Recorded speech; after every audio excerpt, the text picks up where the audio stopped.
Hello, everyone. Welcome to episode 79 of Press Any Key. I'm your host, Pat Ambrano. With me, as always, on the ones and two this week is Nick McFly, everyone. Hey, give it up for Nick McFly. That was totally the perfect way to do this. That voice you don't recognize this week, John Shake Soon, everybody. Give it up for him. So that time he got his and I didn't get mine. Yeah, I burned all the material, you know? Like, it's inauthentic now. And Thanks coming a lot, in Nick. from Mexico. Yeah, he's on the run, everybody. Mike Almost like we did this bit already. It's better energy now, though. It is better energy, for sure. Do your thing. Yeah, so you can find us on Instagram and Twitter at PressAnyKey.tv. You can also find us on all major podcast platforms. Leave us a review, a like, a comment, share, subscribe, all that good stuff, because we're going to keep serving up good, fresh content to you every single day. It's coming for you. I didn't say anything. I kept my mouth shut. Yeah, but just looking at you, just looking at You you knew what I was thinking. I knew it, yeah. So that being said, we got a stacked show this week. Ain't that right? That's true. We got John here. We do. And normally when we have a guest, we carve out some time for them to talk about themselves, what they do. But thankfully, we already know you. And also, you're an expert on Miss Marvel, apparently. So Who told you that? Nick, what the fuck, I bro? said John was the only person I know that saw Miss Marvel. Oh, that's right. That's what it was. But yeah. also, That's John, a more accurate do representation. you want to Big start with talk jump about from what John's expert. doing with his music career? Yeah, Let's so talk right now, about that. why don't we fill everyone in real quick Sure. on what you're doing and how you're doing and why you're doing it. Yeah. And when you're doing it, most importantly, if you want people to show up. The when is a big one. Yeah. So I play as a group called JC Soon, which is, groundbreaking my initials, pretty much. There's a couple songs up on everywhere that you find music, Spotify, Apple Music. That one riff that you have in that first single is sick. Oh, yeah, you like that one? I do really like that one. Stories. Yes, that song? that song is great. Yeah, that one was a fun one. Yeah. Nick's in the video, everyone. Check it out. The music video, yeah. That's the only reason. I mean, the song's good too, but but go on. And yeah, we just filmed live sessions for a brand new EP. We did like a live session where we got like some different backgrounds and Joe Enright on drums, and we got Nick directing the whole thing. All to release the next EP, which will hopefully be coming out very soon. As soon as I can get all this stuff together, all this content together. Yeah, but I feel like that's the hardest part. Yeah. You know what I mean? Is getting all the content together. Yeah, because I feel like as a musician these days, you're more like a content creator than anything else. Like you have to before be a musician. You have to be. So it's like I write all these songs, and I'm like, okay, cool, I have these songs.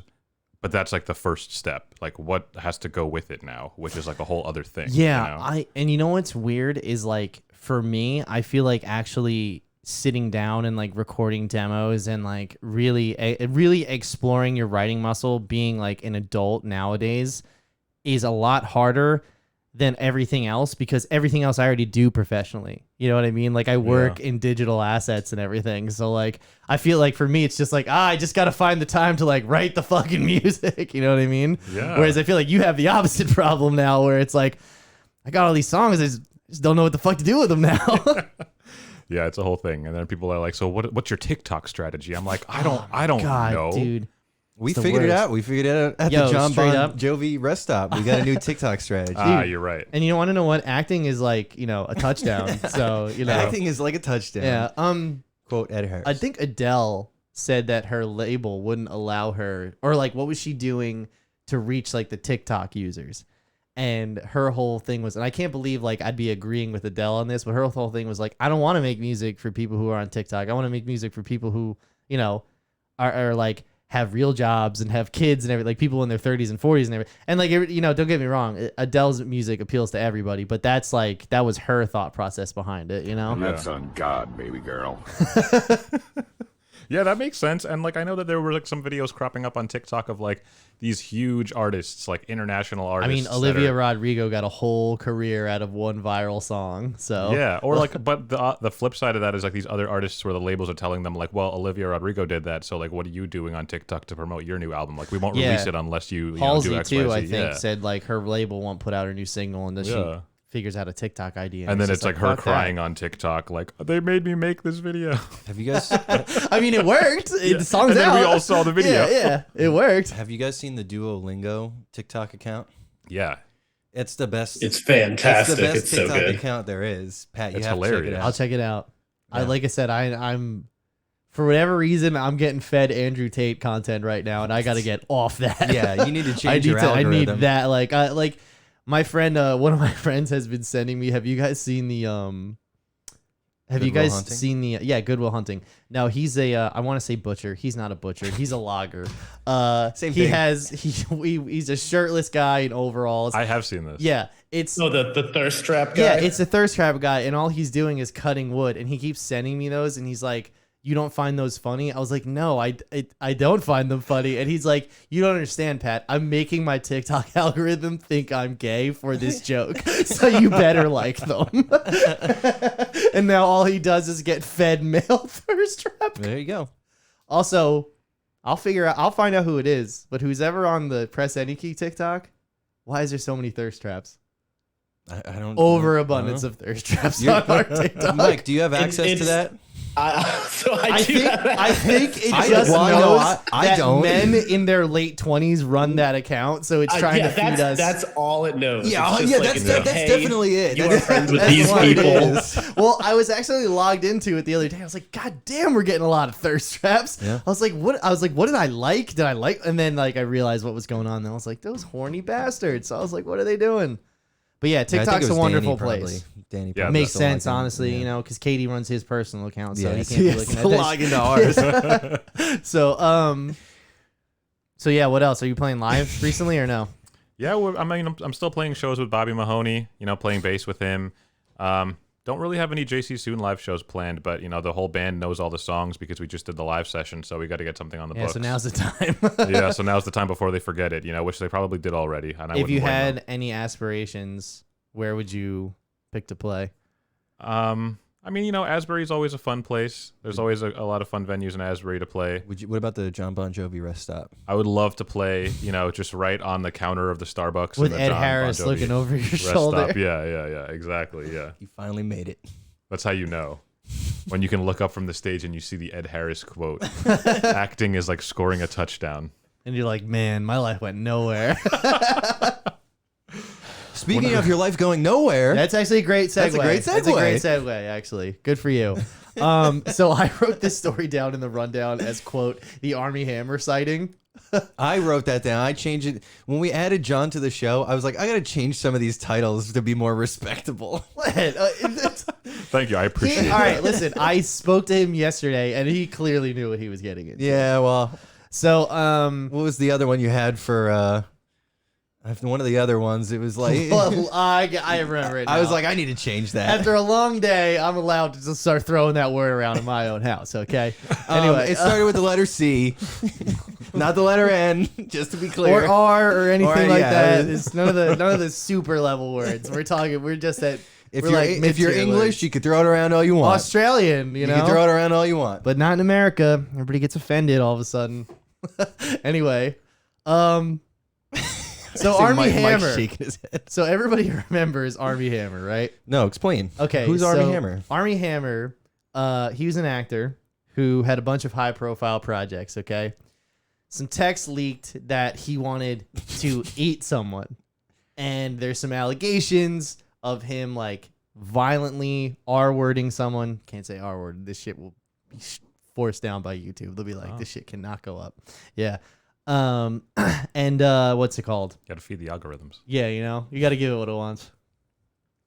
Anyway, so it's a sensitive subject, so I'm trying not to make any really shitty jokes. So, but anyway, he also said he told some girl that he was dating that he wanted to eat her heart, just like when he went hunting this one time and he shot this deer, and before it was even dead, he ran up and cut out its heart and bit into it. Yeah, it's crazy. And it just keeps getting worse and worse, right? So this is really what rock bottom is. So Armie Hammer has been spotted in public recently, and that's because he's working in the Cayman Islands at a hotel, resort, and spa, like a selling timeshare, timeshares.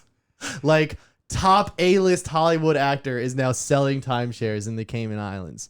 And on top of that, to his father's like dynasty's great shame, they have cut him off from all money. Really? They're like, yeah, don't feed the cannibal. Like, no thanks. Don't Like, He's the totally cannibal. cut off from he's everybody. totally Yeah. cut So off. he really needs that timeshare money. Yeah, pretty much. So I have a list here of Armie Hammer's alleged offenses. One of them was violently R-wording someone and cannibalism in some capacity. I don't know if he actually ate anybody, but at some level, I kind of sympathize with him because I would fucking eat your heart in a second over there. Yeah. I'd eat your heart right out of your fucking chest, Dick. You sound like Alex Jones right now. His known offenses, though, stuff we do know The about. things we can confirm. The Lone Ranger with Johnny Depp, for That's sure. true. That's one of number- his biggest offenses. Have problem you ever number seen that one. movie? No. You've never seen? I'll pull up a picture of the poster and you're going to be like, holy shit, dude. So this movie came out in 2012 and it stars Johnny Depp playing Tell me when you got it a up. Native American, which is definitely not offensive. and And still somehow it's less offensive than Armie Hammer. and Armie Hammer playing a cowboy. Oh, I remember when this movie came out. I never watched it though. And here's the thing. I think most people didn't watch it. When it came out, it got like this was supposed to be set up to be like the next Pirates of the Caribbean. It's the same production team, and they lost the plot somewhere along the line. Oh, Westerns are out. Well, it's not even that it was a Western. It's just nothing happened until the last 20 minutes, and then the last 20 minutes is some of the craziest action that's on film. It's wild. That's what the reputation this movie Does has. that action include him eating someone? That would be great if no, they worked it into but- the movie. It's Imagine, like, hey, you'd like this, right? He wasn't a known cannibal then, though. yeah. You know. But imagine if it came up and he's like, "Yeah, I want to play the Lone Ranger. I think that'd be a great role for me." I just think I would fit into that role. The way he described it too, he was like, you could feel the warm blood in your mouth and as the guts go in between your teeth. I was like, damn, bro. Like, it's one of those things where like, Wait, he said that? yes, he put that in a text message and sent that to a woman. So he definitely did eat someone. Well, Or he imagined he, it. He's talking about, he like, admitted the to eating deer. the deer, but I don't know Oh. if he's eaten another human. But he has expressed like vividly that he would like to consume desire. another human being. Oh my god. Did Like you some- see, when all this happened, there was like he moved out of where he was living, and there was a picture. I don't know if you want to pull it up. There's like a garbage can that was outside of his house, and it had like a human mannequin. Like it's like, so this guy had like just a mannequin, and I'm sure he dreamt about like eating a person, and he's looking at this naked body staring at him from across the room. Well, he ate the arms Oh, and already. it's like tied up, rope bound. Well, that's because they were throwing it. They were throwing it out. No, that's some BDSM shit, which is Oh, fine. okay, yeah. But look at this you sad, mix the cannibal sad, part of it like, in. To me, that's like he wants people to know what he was doing because Yeah. the mannequin's sticking out. Yeah, he was like, this is a cry for help. That's not going to fit in a trash can, though. So all I'm saying is he was practicing tying people up for whenever the time comes that he needs to tie a grown woman up. Yeah. I feel like So- Allegedly. What's also ironic about this is that his dad's like empire, that like, that golden ticket that got him into Hollywood and all that shit, right? That actually has a what's it called?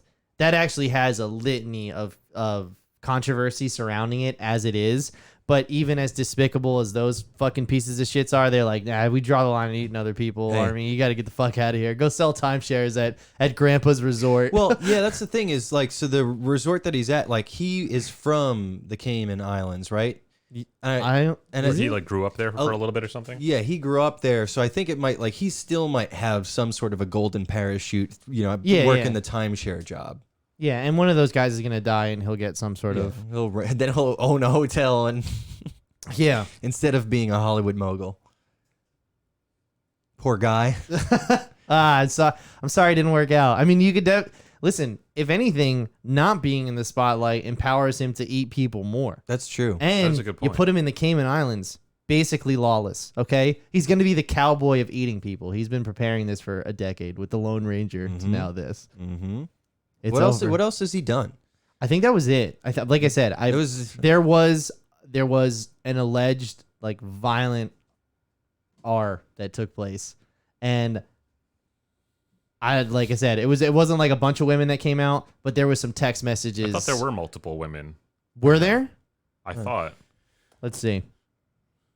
He was It's in like he was or at in least, like, Death on the coercion. Nile. Oh yeah, that he was just Death came in the out. Nile. He was in Call Me by Your Call Me Name. by which Your was Name. also in the Man Social from Network. He was in Uncle. the Social The Network Social too. Network too, right? Oh Yeah. yeah, he was the Winklevoss brothers, right? Yeah, I thought there were other. Can Let's I say see. coercion? I just typed Yeah, in. he's Okay, yeah. Apparently, it's just the cannibalism, and there's one abuse controversy. I don't Oh. think there's multiple women. either way. It's Either way, enough that's enough to send you to the Cayman Islands to sell timeshares. to go eat Cayman people. Yeah, that's enough. You know, I would definitely agree with that. Like, hey, you know what? You had a good run here. You got to get the fuck out of here now. All right. And may I just say, What? I really don't like that guy. He was supposed to play Batman at one point. You know that, right? imagine Yeah, he was supposed to play Batman in 2012. let him play Man Bat. Typecasting. Yeah. The eating people right on set. Armie, get the grip out of your mouth. All right. So, what was that? That was a weird noise that came out of my mouth. It sounded like a Hey, bat. you want to hear a little segue that I thought of? What? You know, it would be a really unfortunate name to have. Lord of the Rings, Rings of Power. Well, yes, but also if your name was Mike O. Jackson, Wow. Yeah. just like, why? hey, I'm Who's Michael that? Jackson. Is that somebody in the show? Michael Jackson. Say it fast, becomes Michael Jackson. Yeah, I get that. Does that have to do with Lord of the Rings? No, I was just thinking about it. What if your name was Mike O. Jackson? And you think this is somehow better than everything I've done up until No, I this point? just wanted to. All right, I just wanted to make not sure necess- and get that on record. not necessarily as a segue, just something I thought of, Oh, okay. and I wanted Well- to bounce Next in it your off of you type guys. five. All right. Yeah. Well, thanks for that. Yeah. That yeah. would, I agree. It would be a bad name. Yeah. Okay. There you whatever. go. Anyways. Lord of the Rings. You made it more than it had to be. I just wanted to get it out. You know what? I'm going to say yeah. Anyway, That's on you guys. Lord of the Rings had the official trailer come out. So I got to be straight up. I watched this trailer twice. I don't know what's going on.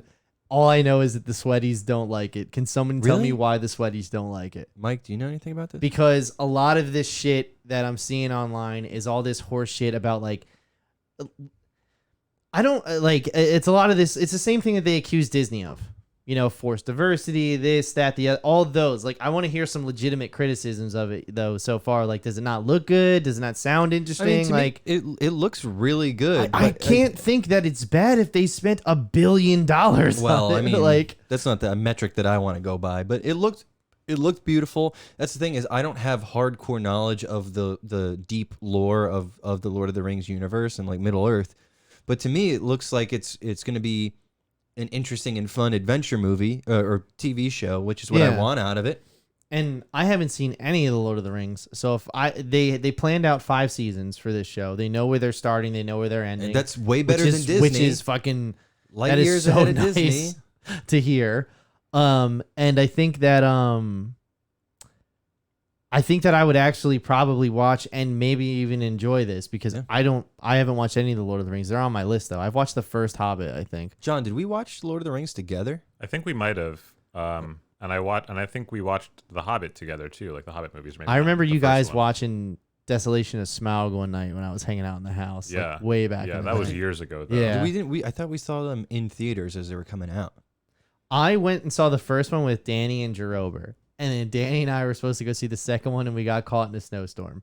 So we did not go see it, and then I just never picked it up with the Battle of the Five Armies. Yeah. I mean, like we could say as much as we want about like the Hobbit movies, but I think the Lord of the Rings movies are like Or what they're really pulling from. too. really, really beloved. You know, like Oh, I mean, for sure. Some of the best, cinematic, storytelling With in Hollywood. doubt. And like, here's the thing. I'm just like, I don't want to shit on Lord of the Rings because I know how good it is. Like, I realize how many people like look up to that, draw inspiration from that. I'm just not into, swords and sorcery. You know what I Could mean? have fooled me. Ooh, what do you? Why? What do you mean? All the games that you play. Yeah, but like what games are like that? I don't know. The ones that you play. Pokemon, you know. Yeah, Sword and Shield. That's Pokemon Liz- Sword and Shield, Yeah, yeah. okay. Mike, help me out here. What games does he play that's like Lord of the Rings?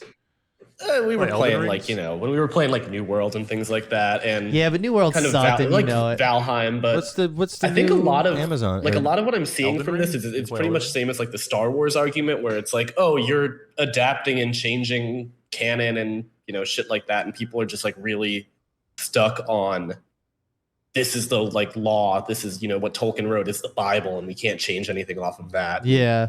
It's an adaptation of it, so people just are gonna have a problem with that. Yeah, either way, I mean, like, I still want to watch it, though. People are scared, after everything. They don't want it to get the Star Wars They're treatment. clutching their pearls. They are clutching their pearls. And I don't blame them because they did Star Wars dirty. Which is like, I hate how people are like, if they take a property and they're like, we're going to put it in this original direction. We're going to take the elements of it. Like, I'm a fan is if they just took, like, if they take Batman, like they do it all the time. They just did it with the newest movie. They take Batman, they set it apart from everything else, and they just tell its own story.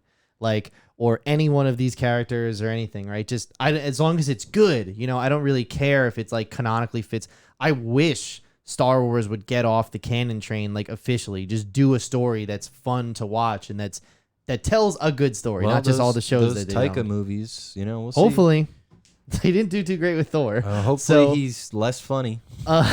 They pull it back a bit. Yeah, I would like it if he pulled it back a bit. So, that's what I'm hoping for is just a good original story. Like, I'm not that person that gives a shit if like the canon isn't solidly like followed. You know what I mean? I wish more people would like that. Yourself. Well, you look at something like The Boys that is totally original. Like, it takes cues from the comic book, but it doesn't like follow it religiously, and it's fucking awesome. I feel like there would still be haters even if, it was like super strict to following like the stories and things like that. People would be like, well, this isn't original. Like, why can't you tell a new story? It's like either way, there's always haters. You know what I mean? For sure. Haters going hate. It's the same kind of shit. It's like whatever So- you want to pick. It's like what Pat said, where it's you're trying to be like you're incorporating diversity, and then it's like a bunch of people are like, well, elves are like this or whatever, or dwarves are like that. Oh, If they're yeah, one way, yeah. they can't be anything else. I watched Like, some video that had an argument that's like, nevertheless, this is a made up world, so the character should be like this. I'm pretty sure Tolkien described the elves as fair skinned. It's like, but what? Like, It's a you can fucking still, TV show, bro. like, Like, to your point, like you could still have a good story, Yes. regardless of that. yes, I think that I think that showing that diversity in that landscape is important because of how our culture is like a big melting pot. But I also want to make sure that they focus on telling a good story. Like The Witcher is super diverse, but you don't hear any controversy about it because they tell a good story. Whereas like you look at Obi-Wan Kenobi, they played the diverse card, but they told a shit story. So it's like, here's shit story, and we're gonna complain about diversity on top of it. But You then know what I people mean? like to play that diversity card and say like that's why it was bad. Exactly. Oh, exactly. And I don't agree with that Yeah. either. I don't, like I said, these are not bad things that they're focusing on. Yeah, It's just when they put that over telling a good story. Like why, Right. you know what I mean? When the medium is to tell a story. Yeah. You know? And I think and the which other- is like emblematic of Miss Marvel, which is diversity turned up to 11, but little spoiler alert, I love the last 3 episodes. We'll get to it later, but it tells a great fucking story. Absolutely. I found out.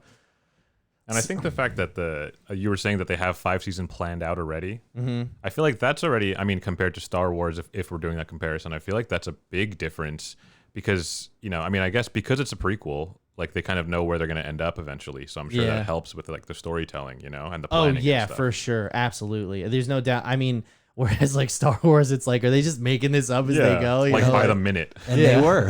And they were. really and were. the Yeah, answer fair was enough. yes. They were. So before we move on this subject, I just want to know: does anybody have anything insightful from this trailer they can talk about in this segment? Because I don't. I really don't have. I know nothing about Tolkien. I don't or know. Lord of the Rings, I don't know a lot about. but I know Lord this of is the a Rings. big fucking. I'm just excited. The only reason I brought it up when we were talking about what we're going to talk about this week is because I'm excited that new Lord of the Rings is coming, and it looks good. It looks solid.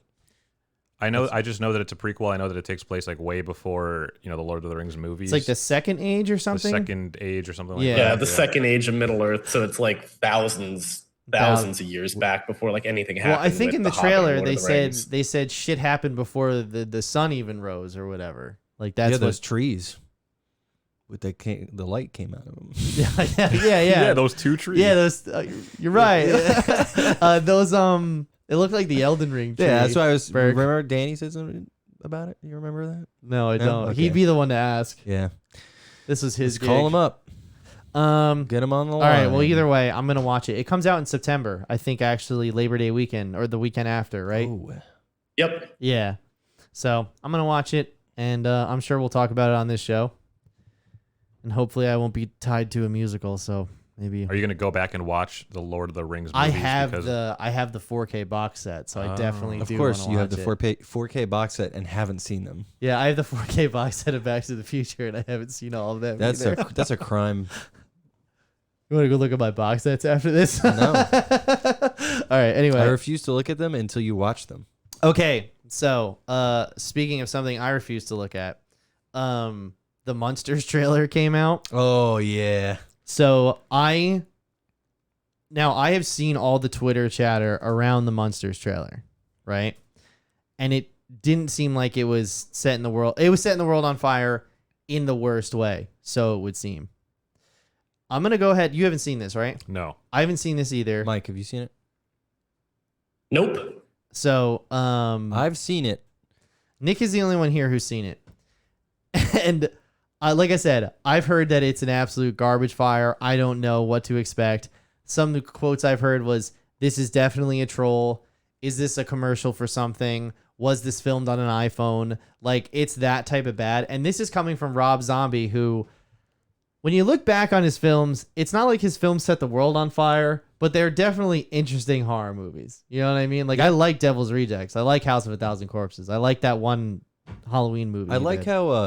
how John Campea put it, where he's like, "This is bad," and the only way this works is if it's like a marketing ploy to kind of fake everyone out. Yeah, for sure. Let's see. All right. Turning it up.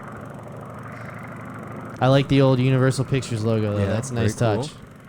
I like when they bust that out. Rob Zombie.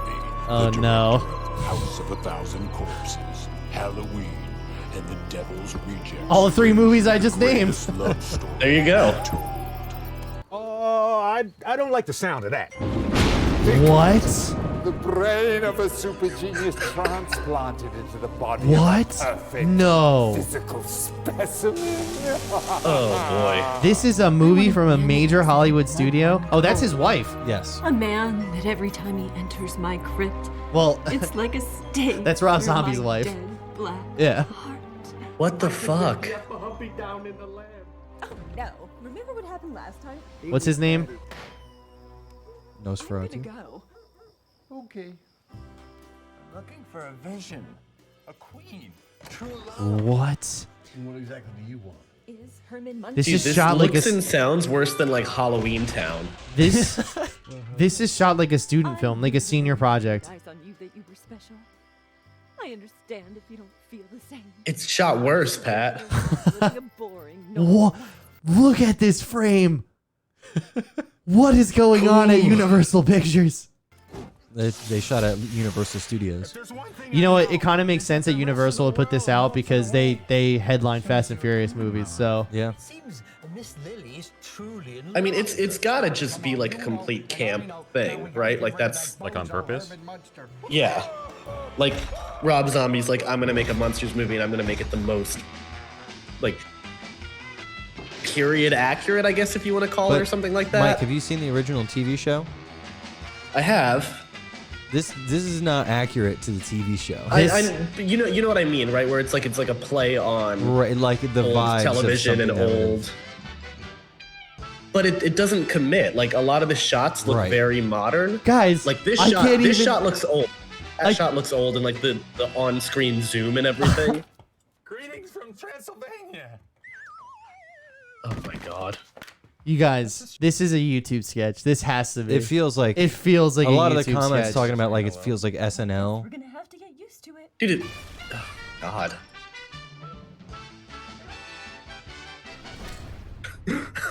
Some of the comments are like, is this a GoFundMe movie? Yo, it really okay. So like, obviously, I'm not a big Munsters fan, but what the fuck was that? Like it's so I grew up watching a lot of TV Land as a kid, and I not that the Munsters was a big show for me. Andy Griffith, but like the Munsters wasn't a big show for me, but I watched it here and there, and the idea of doing it like in the style of the TV show and going campy, that's cool. Yeah, but this is not that. This cheap just looks crap. like cheap horse shit. It's almost Someone like they said were. it's a porn parody of the Munsters. Honestly, that I would like that if it was. Let's see. Let's try and see what the budget is. Oh, and I can't read. I think 30 to 40 million. Well, how much of that did I just Rob got Zombie walk sick to home my with? stomach when you said that. Man, that I'm just was reading bad. through the Reddit comments, so I'm not like, nothing is confirmed, but Like, God where damn. is it? I paused on one shot that looked absolutely awful. Was it the one in the club? It's this one right here. it says, why is the camera always at waist level? Because he's really tall, bro. Actually, yeah, that's a good explanation. Like, look at the the obvious green screen, and like, why is this There was like a side of later the shot camera? with like the clouds in the sky that looked terrible. Why is like towards the end? It's almost giving like Eddie Murphy's Haunted Mansion. Yeah. But if Actually, you go to the yeah, ride, that is It a is good. giving, John. Except that I love that movie though. So apparently there were like fake trailers for Grindhouse. really? Yeah. Well, they were fake trailers, but they used real footage from the movie. Right. That's everybody's like, even the fake trailers from Grindhouse were more professionally made, shot better, and had better acting. And I Because actually they were gave a made shit by about. Quentin Tarantino and Robert Rodriguez, two of the most decorated filmmakers of all time. For me, I And feel this is Rob Zombie. what feels really off about this is the audio. Like, yeah, it looks like crap, but the audio feels like the weakest link in the whole thing. The lack of music playing through the background. It's like it sounds like you're in just a sound booth with them. Like if you go back to the beginning, it's just like that doesn't sound like quality audio. These shots are also bullshit. What cinematographer did they hire? It's not even like the light. Like I get the light looks like shit too, but like look at this camera angle. Look at the way the camera moves if someone's just holding it like this. Like there's no fucking steady cam or anything. There's no tripod. Well, again, that kind of may play into the doing it as like a period kind of thing. If they're trying to like be campy or whatever you want to call it intentionally, like as a callback of some sort, it's like they didn't lean hard enough into it to like make that clear to us. Right, like the vocals, or like you said, Nick, like Where the he's voice singing processing, there, they could right? have So, made like- it sound old, or they could have like intentionally did Or some made like it sound like so they're in like a degradation castle. on it. Make it sound ambient, like they're in a castle rather than in a sound booth. So like the other thing too that I would just like to point out, especially in this shot, right, is that number one, the uncanny valley usually happens when you're looking at a CGI face and it's like so close but not close enough to where you're like, my brain is trying to decipher subconsciously that doesn't look real, so what is it? And that's why it looks bad to me. That doesn't happen with environments because we've already passed that. Well, And somehow here, my brain can't commit to the fact that these are real woods because they're obviously it's because the not. perspective is wrong. Like, it just looks so weird and like over it looks saturated. Like it looks like and, in Willy Wonka when they're on the Wonka mobile or whatever with all the bubbles coming out. yeah, and like At least that was more practical effect. Yeah. the bats.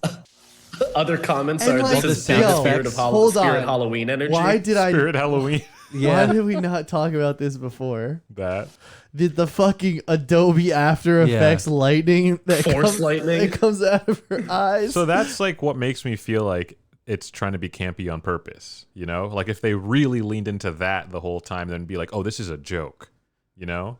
But they're not. I think that the part at the end where there's the woman dressed up as the witch, and then there's that like slide whistle sound effect. That's pretty bad. telling, I That's think, pretty though. bad. Oh, yeah, that was bad. I hope he's tricking us. I hope this is a big old joke. Yeah. Like it almost feels like, you know, they wanted it to like seem like it was a big joke, but like they didn't go hard enough. I hope that this drops, like, because here's the thing, Rob Zombie doesn't have, like, the one thing Rob Zombie doesn't have in his career is consistency. Okay, Thunderkiss 65 came out, and then that man didn't have another hit until Dragula. Okay, like, and both those songs are fucking incredible. Like, those songs carry his tour. Okay, I don't care about any other Rob Zombie music besides for those two songs. Rob Zombie has made quite a lot of films, but remember the three I mentioned were the three that they also mentioned. It's kind of my point. They know. You know, like, is that like they know what they're working with? So fingers crossed, maybe this is just another one of those like, damn, yo, Rob Zombie blew the fucking Munsters up, man. Like, what if this ends up spawning a whole Munsters, another Monsterverse. Monsterverse, a Munsters cinematic universe. They're gonna use this to seed the Universal monster movie. You know, reboot the Tom Cruise Mummy again. The Dark Universe. Dark Universe. I hope so. It's been a while, you know. Yeah, it's been a while. What, 4 years? 5 years? No, Tom Cruise Mummy was 2017, I think. 5 years? 5 years. Yeah, 5 years. Okay. All right. Well, this game has been in development for 8 years, and we're going to talk about it right now. The Munsters. The Munsters game. That's right. RPG. So, before I get started, let me fill you guys in on a little bit of this. So, this game, Skull and Crossbones. Skull and Bones. Skull and Bones. Sorry, I keep kind of saying Crossbones because that's cooler. But either way, Skull and Bones is a pirate MMORPG. Ah, yes. What I'm looking forward to. So, this game was spawned off the back of Assassin's Creed Black Flag 10 years ago, which I don't know if you guys ever... We've talked about this. Yeah. Have you played Black Flag? I played Black Flag a little bit. The one I've played the most was wow, I can't remember the name of it. The one where they're Probably in 2 Egypt. in Italy. Oh, Origins. Origins was the one I played okay. the most. I only played a little bit of Origins. I played that one for like 500 Oranges. hours. Yeah. Assassin's Played Creed. Oranges. I only played Oranges for a little bit. It's a psyop, brother. Anyway, and then I literally just played Black Flag for the first time. What, like 2 months ago? Was that 3 the one months where ago? they If first that introduced all of like the ship? Well, they related introduced the ship combat in 3, but it was like a side mission thing. And then Black Flag was Black like, Flag you guys was like, like yo, the ship you're a stuff. pilot. Like, here you go. You guys like the ships, right? Yeah. Yeah, and they For were... me, it's all just about the sea shanties. That's all. That's the main point of the game. 100% about Which the is so sea weird shanties. because when they start singing on my boat, I cut that shit off immediately. I'm trying to listen to a podcast or like music of my own, and they just start singing. You Like, don't want to get I into get a the little vibe of offended. being a pirate Here's the thing. I think sailing on the open seas and while you're listening to fucking John Campia. Yeah, that really gets you in the mood. I just don't like the fact that the NPCs have the audacity to just start doing something without my permission. You know, we're on the same wavelength like with that. I would these like it motherfuckers. if I asked for it. You know. Yeah, and the other thing is like, how come the one that starts, I can't throw him overboard and be like, that'll teach you, motherfuckers. But that would in be a this fun mechanic. In this game, though, apparently they can like mutiny against you and things Yes. like that. Yeah. I was yeah. gonna say, yeah, Pat, So- you're gonna be like, no, you guys can't sing anything, and they're gonna be like, I'm throwing your ass. All right, you We can need- sing. This is Yeah. all we have. See, I'd be like, you guys have to sing or I throw you off the boat. Get to singing. So this has been in development hell for 8 years so far. It was announced when Sea of Thieves was announced in 2017. It was weird. Microsoft had their showcase. There was a pirate trailer, and then Ubisoft did theirs, and there was a pirate trailer. And this looked, at least for me, I thought it looked better because it's more pirate as opposed to we're cartoon pirates. It's like you're pirates as opposed to LARPing as pirates. It's like you know what I going mean? to see Like- a band versus going to see you know the what I mean? Wiggles. Like Yeah. that's what I'm saying. Yeah, Like, yeah. so that's a great point too. Actually, You like that? Yeah. It also was announced, even though this game isn't out yet, it comes out November 8th, 2022, that there is going to be a TV show being developed around it. Oh, And and they've got the whole 5 seasons planned. they got the whole 5 seasons planned. So let's take a look at the footage here. I will go ahead and I'm going to speed it up just by... Oh, I already did speed it up. All right, let's go. Uh-oh, we don't want that. There we go. Oh, look at those beautiful oceans. Ubisoft knows how to do beautiful blue oceans. Really knows. Really nice. Okay, Far Cry is a fucking example of that. You'll start your journey as an outcast whose goal is to become the most infamous pirate to sail these treacherous. See, this is one of the like I would play this game significantly over Sea of Thieves. Yeah, me too, for sure. Because it's like you said, Sea of Thieves is just like really watered down. It's, like I mean, for me it's personally, LARPing. I think it's very pirate LARPing. And you do the same very shit simple, over and over very and over again, straightforward. Yeah. Oh yeah. Like there's emotes. Shark bait. You got shark bait. That's super Assassin's Creed. Yeah, well, that's the thing is that this is definitely built in the Assassin's Creed engine for sure. Yeah. It's time to head out and explore. As a rookie pirate, you'll only have You have this little dinghy. Fuck you till you get a big old boat. This is also one of those games where it's like whatever glitch comes out of it or what random like glitches happen are going to be hysterical. Oh, totally. For sure. Because you know it's going to be full of them. Yeah, it's a Ubisoft game, and don't get me wrong, I stand Ubisoft, but this is gonna be a fucking nightmare when it comes out. That most of your cargo will be recovered. Oh, cool. And you'll have the opportunity to retrieve the rest from the wreckage, but you'd better be quick, as other players can also steal it. Damn. That's a cool mechanic. Stakes. I like that. So is this like purely like an online gameplay situation, or is there actually like a storyline and stuff? You know what? A little of both. I think it's I don't yeah. think, I think it's a little it has column like a A and column B. campaign. It's got like they're talking about here. You can like go on quests. See, but and it you definitely can- is straight up Assassin's Creed because that's like old school how you shot those fucking ships. Yeah. See, it's like by doing these activities like explore, plunder treasure chest, or you can also find like other NPC ships and attack them, or go and actually like fight other people. There's a lot of like resource mining here, which it talks about. Yeah. Ooh, hippos. Which I don't know, like we'll see how that kind of works. Like you're gonna need to get like wood or stone. You can kill animals. Oh, and you Nick, can get. this is your game, man. Yeah. This is going on your list with Hogwarts Legacy, huh? This would be below Hogwarts Legacy. But yeah, for sure. Crafting is big, it says. Now I do like how they go into the ships and like how they serve different purposes, because on some level that means that there is room for an admiral mechanic, you know what I mean, or an armada mechanic where you have several ships, you know. Cool. I'm not sure if that's in here, like if you can't just operate one ship at one time, or like Assassin's Creed, how like you can send your one ship to go do something, and like, so I'm curious if they adapt that as well. I think it's probably more for like the MMORPG element of it, where it's like the three of us will play. Pat, Nick will give the cargo ship, so he can collect everything. Like the Pat cargo can get guy. the weapon And ship. I'll be the Shit AOE. like that. I play my role. I do it well. I'll be the ADC. So Mike, you Right. do all the work. I get the kills, and then late game, I'm strong as shit, and I take all the credit. I'm going for a real glass cannon build. It's the only way to play, baby.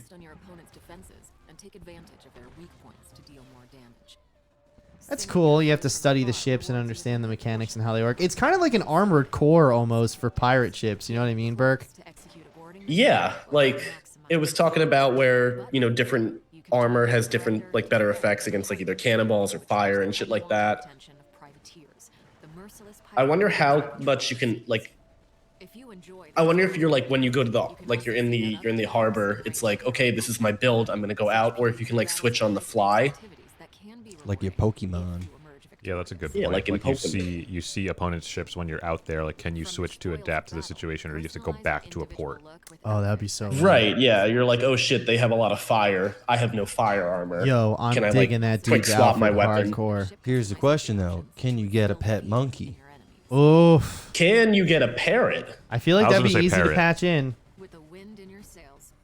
You can customize outfits and stuff. I have to imagine animal sidekick is one of the categories of customizable outfits. But that's also one of the things you're gonna have to pay for with real money. Welcome to Ubisoft. Costs Look, $300. yo, say, there's yeah. like rogue waves and shit you gotta watch out for. Any megalodons? I don't think so. But I I don't mean, know if there's any like. Ubisoft's put mythical creatures in their game before. I mean, Assassin's Creed Odyssey had Medusa, the Taurus. Yeah. all types of crazy Yeah, shit in there. Origins had all those. Oh yeah, you're and right. There was like the DLC where like you literally went to like Purgatory and you had to like fight demons and all these things. Assassin's Creed Valhalla had all of the Norse. I started stuff. playing that one. I It didn't sucks. get into it. I hate it. Oh yeah, It's I played so it for bad. like 2 hours and then I just kind of stopped playing it. It's not good. Yeah, here, this is like what we're talking about. You can synergize your play styles between your friends. Attacking forts is kind of cool. Yeah. Yo, if you guys want to warm up to this game, go play Black Flag right now. 'Cause that's exactly what it's like. Is it only going to be on PS5? I think they're No, just it's advertising with them, but it's Ubisoft. It'll be on all major platforms besides for Switch. Yeah. Who knows? It might be on Switch. This game It'll ain't look running like on Switch. it'll look like shit. Yeah, but it would- it'll look like Sea of Thieves. It'll look like Sea of It'll look like Thieves. Sea of Thieves on Switch. Yeah. Yeah, so Oh, somebody commented, "Long live piracy" might not be the best slogan for a game.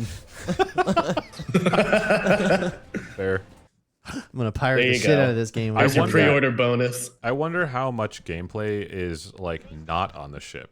You know, like if there is any or That like, is a good places, question. That you has know? yet to be seen. I think of the moment-to-moment like combat with swords and pistols and everything, because because they're that's gonna talking matter. about how you can like you can sink someone's ship, but you could also like board them and take it over. So yeah, like, are you actually it's like what fighting with happens swords and next? stuff? Like yeah, exactly. Are they also gonna have island exploration? Are you gonna have to dig out that treasure? You know, or Yeah. is it just like hit button to dig and a Right. quick time event happens or something? You know what I mean? Yeah. Also, what are the land enemies gonna be looking like? Because like if I go and follow Crab people. and also Crab. also are there gonna You be got crabs. I've been crabbed again. Also, is there going to be any free running? Because I kind of feel like after playing Black Flag, if this game emulates all of I that doubt ship it. combat, like why not just throw in the free running too? That'd be fun. I think Yeah. I think it's gonna feel a lot like how Sea of Thieves feels for like on person when you're just kind of like going on land to either like get a chest or like punch and kick some shit. I don't think it's gonna be actually like comprehensive. That like a sucks because I a really whole- like to yeah. like whoop ass with a nice combat system with all my friends. Yeah, but as far as the free I running doubt goes, it. like that would be such like that would just straight up be stealing another game. what? If the free running aspect, Like Assassin's Creed. I don't you see mean? any way they're gonna. It's put the that same in. publisher. Yeah, but I mean, like, they're a different franchise, you know? You don't mean like literally stealing. You just mean like it would be boring to just have Yeah, a carbon just- copy Yeah, of something. I mean- it's From a not Assassin's differentiation Creed, but it is standpoint. Assassin's Creed. Yeah. Build a new franchise, do a new thing. Yeah, I mean, I guess my mentality is if you're already taking 60%, why not take another 5%? You know, That's all why I'm you would saying. be a bad ship captain. Mutiny. Well, I guess we'll have to see. Okay, November. I guess we'll have to 2022. see. I'm gonna fuck all you guys up. I think you're gonna fuck us. I'm gonna fuck all you guys. It'll never stop. You too. Anyway, Captain's work is never done. Captain Poot is back. So speaking of being back, Comic-Con comes back next week. San Diego Comic-Con to be exact. I got my New York tickets by the way for this year, which is it's just a excuse for me to spend money. I'm not gonna get a hotel though. Cool. when's New York Comic Con? October. The Yotelberg. No. Do you know what the Yotel is? No, what is that? It's a course I Japanese. do. It's a Japanese style hotel in New York that's like right up the street from the Javits Center, which is where New York Comic Con is. Mhm. So Liz and I couldn't get any other hotels in the area, so we stayed at the Yotel, and it was like basically staying in Hello Kitty's house.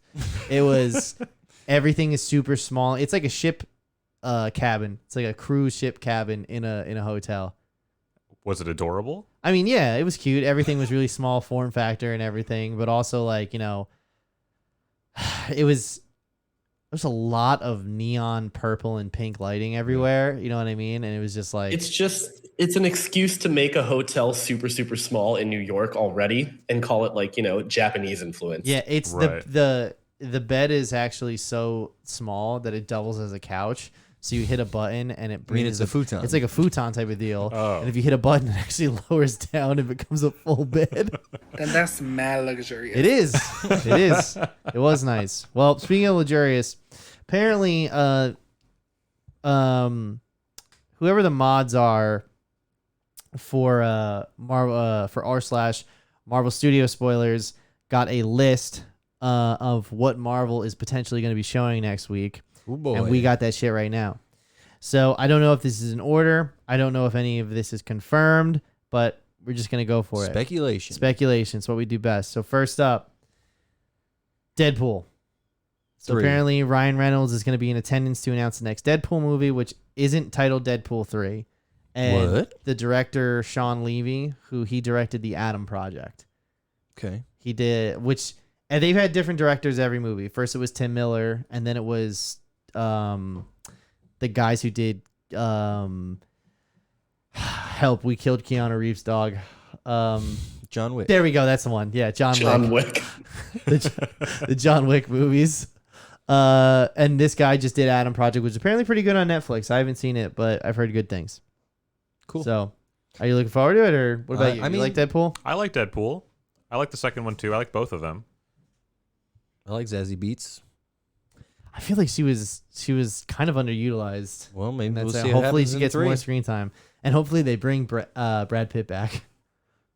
He was in the second one. I don't remember that. He had a cameo. He's the invisible guy. Oh, cool. So I like when they brought the X-Men in. Then Black Panther, Ryan Coogler, Danny Garrar, I think her name is, and Dominique Throne will present and bring the first Black Panther Wakanda Forever trailer forward, which is cool to do. You know, I'm excited for that. Everyone's just like, hey, can we get a break from Marvel content? And they're just like, Thor just came out. Here's the next one. You know, everybody on the show says the same thing. We really like the first Black Panther. Obviously, we're going to see the second one, but they should have just recast T'Challa. They should not have been like, yeah, he's dead in the MCU too. Is that what they're doing? I didn't know. They're not recasting Chadwick Boseman. They're just writing him out of the story.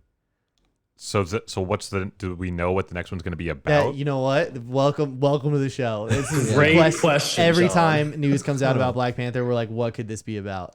Interesting. So, and I could see the other side though of people being like, you know, he was the best Black Panther, like nobody else could compare. So why did you recast so and so to try to fill his shoes? Blah blah blah. Yeah, you know? and I think we talked about that for a bit, and like I definitely agree with that perspective because it's definitely hard to get past like my God, someone like Chadwick Boseman, who's like every performance was amazing, and he meant so much to so many little kids when that movie came out. It's really important, but also at the same time, like the main demographic for these movies are people in their late 20s and early 40s now. So like the audience, my point is that the audience knows, like we're aware of the real life tragedy. Right. So if you maybe we might show a little like empathy, like, okay, like obviously you didn't just kick him out. You know? And you could have picked another actor who would have been just as strong or could have done his own spin or his own take. You know what I mean? Like they would have understood how big of a fucking job that would have been to replace Black Panther, Chadwick Boseman of all people in the MCU. Get Mark Ruffalo to do it. Yeah. Okay, I didn't say that, but we'll give him the Hulk treatment. But yeah, so that's our only apprehension. So I'm excited to see it because I want to know what they have decided to do and what story was worth telling. For me, I just want to I think what's important for the Black Panther character is that it does mean so much to so many people, and to cut his story short after one single movie feels like, you know, a bigger loss rather than the actor himself. Yes, that's a really good point for the Nick. franchise. Not that it's, you know, the movie means more than Chadwick Boseman. Obviously, it's a tragedy that he died. Not to corporate America. But I mean, if you're going to be doing more of these movies, like let's hear more of T'Challa's story. Yeah, exactly. Right, and that's what Kevin Feige he said Wakanda is a place to further explore with characters of different subcultures. So this was always and initially the primary focus of the next story. So now we're going to be focusing on Shuri, and you know, her whole I'm not mad arc, about that. her whole arc in the movie is going to be trying to prove that the COVID vaccine is John, did is you dangerous. hear about that? No, what is that? we don't have COVID in Wakanda. She had an issue on set because Marvel was like, everyone's got to get vaccinated, and she refused to do it. Who was this again? Shuri, who's ever going to be the new Black Panther. Everyone, all signs are pointing to Shuri. You know, the little sister. Yeah. Yeah, she was openly anti-vax. Like, really? Oh yes, like retweeted quite a lot of. Letitia I never knew Wright. that. Letitia Wright. That's right. I never knew that. I kept thinking of Lupita from Nyong'o? Yeah, she's from. She's in it too. Yeah. She's but Nakia. openly like on her social media promoting anti-vax stuff. Yeah, and she was difficult to work with on set. With all the restrictions. I and liked her a everything. lot. I'm surprised. Chadwick Boseman had colon cancer for 4 years before anybody knew about it, besides for the executives at Disney and his family. I didn't hear one complaint about his conduct on set. That's all I'm saying. That's all I'm saying. All right. That's all I'm saying. Sounds like somebody had a bad attitude. Do you guys think they're gonna bring back Killmonger because he came back? They have to.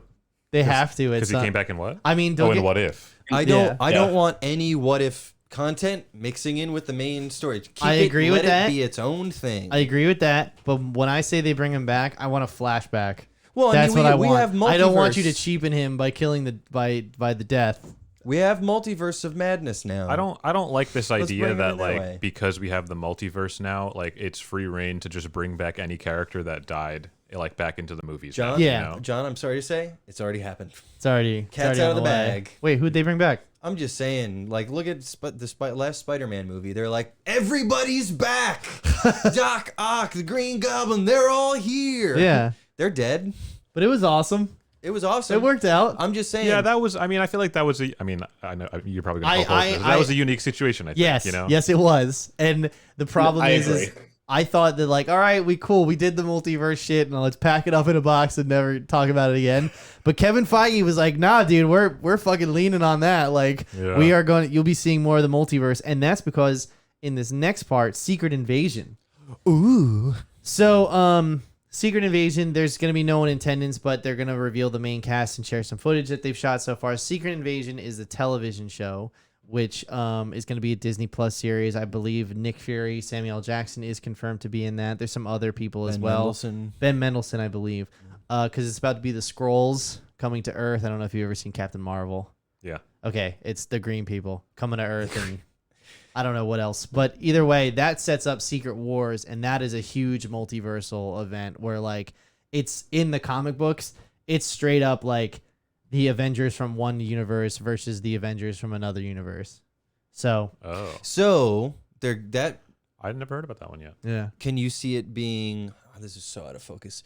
If it's Avengers versus Avengers, you could have Michael B. Jordan Killmonger as T'Challa or as Black Panther. We could. And then have them just switch places. Well, they're going to have to get creative because remember what I say. They don't ever just do what's in the comic book. They take a little bit of this, they take a little bit of that, and they put it in the MCU blender. And sometimes what you get on the other side is good. Other times you get Thor Love and Thunder. Sprinkle a little too much comedy on there. A little too much Sweet Child of Mine. Joke inflation. Joke inflation. Yeah, joke this inflation. Is also only going to be a 6-episode Disney Plus show, so they, you know, how do you guys feel about the seemingly limited 6 episodes that they're always keeping the shows to? Fuck that shit. Yeah, I agree. It's I feel the like worst. it really has like it's really strangling the storytelling. Yeah, you know? it's the worst. It's absolutely the worst. And it's like I get that you don't want to overdo it with the episodes, but like 6 is not a lot. You could do a lot more. Like 6 is the perfect amount where it's like you could have just made a movie. Have you watched Peacemaker? Exactly. I did watch Peacemaker, yeah. Peacemaker is 8 episodes and they're 30 minutes each, and that show is basically perfect. I love that show. Yeah, like I never skipped the intro once. Me either. Not one time. Sarah's like, so you learned the dance? I was like, well, I watched it 6 times. So why can't they just do that for Marvel? Like, why does it always got to be like, hey, the episode says 40 minutes, but really it's 32 minutes and 8 minutes of credits, and like they gotta set stuff up in the first 3 and then pay off in the next 3 because they're not sure if they're getting more after that. Loki's the only one to get a second season, but that's because I feel like they gotta fill in some gaps for phase 4. Yeah. I think they just are weirdly putting themselves in this box with like these, specific timed 6 episodes. Well, yeah, they need content for Disney Plus. But like, why can't they just do more episodes? Like, if it supports the story, as if like everybody else is doing 6 episodes. Like, I don't know why they're following that. Exploiting intellectual property, I think, is the best way to go about it. I also think something to take into consideration is a lot of these shows were developed at the same time, right? So they were all put into motion when they were building out Disney Plus. Whereas now Pat mentioned last week, I think it was, that the Cassian Andor show is going to be 2 seasons, 8 episodes apiece. 12 episodes apiece. So they learned their lesson that 6 episodes doesn't work, but it's too late. All these other shows are already in the pipeline. They're coming. It's a good point because things have been in works for years. Yeah. Speaking of being in the works for years, the next one on the list is Blade. Mahershala Ali, Kit Harington, which we saw at the end of Eternals, he's going to be a part of it. Aaron Pierre, Milan Ray, and Bazem Tark, I think it is, or Tariq, will be in attendance for some news. One piece of news is that Anthony Starr is supposedly going to be announced to play Dracula. Let me Google who that is. He plays Homelander in The Boys. I was about to say that he'd be a really, really good Dracula. He would be. That'd be cool. Excellent addition to the MCU. He is an incredible actor. Dude, and he's a great fucking villain. He's a beautiful man as well. Yeah. The most chiseled jaw I've seen in my life. Ooh. His beautiful blue eyes. He's like Chris Pratt. Not Chris Pratt. He's Chris Pine's like older doppelganger. He's Chris like Pine. he looks like Danny Kilkenny. No, he doesn't. Don't ever lie like that on this show again. All right. No, he doesn't. He's got blue eyes. So now we got the Marvels, which is Brie Larson. How do we say Miss Marvel's name? It's Iman. How do you say her last name? I don't know. I forget what her last Vellani. name is. Iman Vellani and Tiana Paris will be there to show their footage. One of the actresses not there. Zoe Ashton's not going to be there due to her pregnancy. Anson Mount is apparently reprising his role as Black Bolt from Multiverse of Madness. Oh, wow. Jodie Turner-Smith will join as Medusa in the post-credits of the movie, setting up the Universal and Humans as the big cosmic story going forward. I'm looking forward to it. I'm excited for that. Yeah, that sounds good. I loved Captain Marvel and Miss Marvel. You loved Captain Marvel? I liked it a lot more than a lot of other things. Yeah. I wouldn't say it was my favorite, but it's like on the top half of the list for me. Interesting. When I saw Captain Marvel, my thing was like, it's good and it's a lot of fun, but I just wish Brie Larson was better because like everyone around her is just out acting her, like Ben Mendelsohn, Samuel L. Jackson, and not Monica Rambeau, her mother. Yeah. God, I can't remember her name. There's too many names to remember. Yeah, I get what you mean. I feel like she almost had like a charm, that like she was kind of playing the character off as, that was like more like casual, which I kind of appreciated because I feel like we were coming off of like a lot of superheroes that like were always so like serious. Maria Rambeau. Yeah. Yeah. Like we have Captain America, for example. It's like he's like so stoic and serious and stuff, and like we also just came off of Infinity War, where basically everyone died. So. Exactly, like very serious, and then like she's like kind of playing this character that like is like super super strong, but like not acting super super serious about it. Yeah, kind of has a casual kind of thing about her, which I liked, and I feel like that casualness is going to also play well off of Miss Marvel.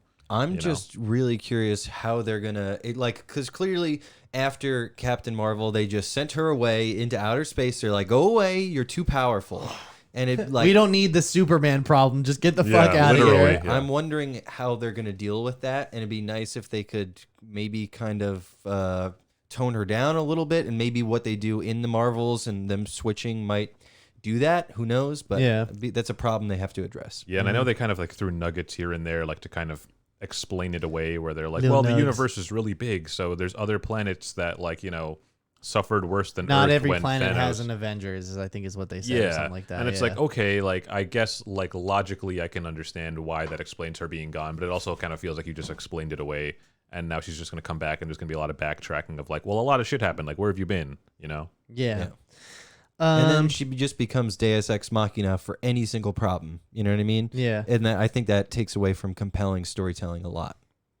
So then we have World War Hulk. Remember we talked about this a couple months ago.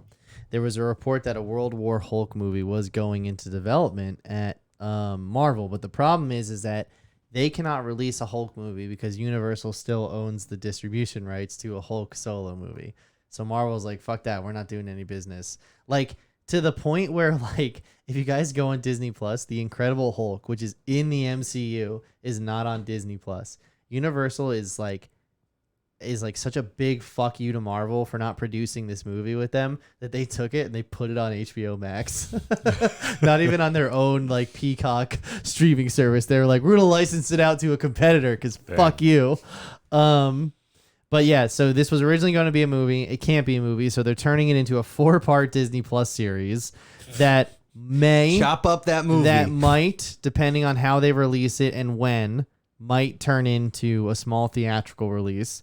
This could possibly be a big Avengers event before Secret Wars with many big characters. What's the premise of World War Hulk? Hulk is too dangerous, so Tony sends him to space. He goes. Can we already do that? He goes to a planet where he becomes a gladiator.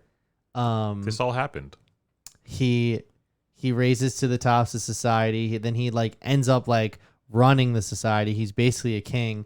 And then I forget how, but somehow the Avengers murder his wife and son. So he's like, well, fuck those guys, and he brings his whole army back to Earth and tries to kill the Avengers. And Tony's like, I got all these Hulkbusters. Where did we leave Hulk at the end of Ragnarok? He's just like Smart Hulk. He's Smart Hulk at the end of Endgame. He's cool and then, again, but right? no, he turned back into Mark Ruffalo because at the Shang-Chi post-credit scene, he's what's it called?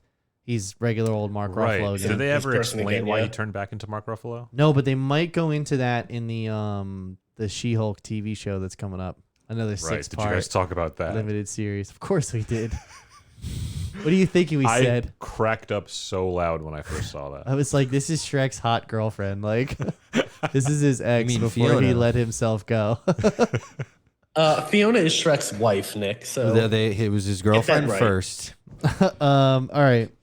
So then Guardians of the Galaxy Volume 3 is going to be unveiled. The majority of the cast will be in attendance. Chris Pratt is going to be in church. And they're going to show some footage off. Man, people get on his case for too much shit over that. Anyway. Remember that WALL-E, the Dolly generated Chris Pratt as Jesus movie that I made? So then we have Ant-Man and the Wasp Quantumania. So there's going to be some footage with the actors, Paul Rudd, Evangeline Lilly, and they just have Newton as the last name. Oh, and Jonathan Majors apparently is going to send a video as Kang. Ooh, so I don't know how he's involved in this one. Yeah, I always like how they pair people up, and I want to see how they interact. Yeah. I liked his character a lot in Loki. There were a lot of things to maybe like or dislike about Loki, but I thought he was like one of the best parts of that show. How do you feel about Loki again? I remember not liking the series. I'm not sure how I felt about Kang, but we got so little of him. I don't really have enough material to pass judgment yet. I despise Loki. That's actually the one. Like, don't get me wrong. I don't like any of these shows at this point.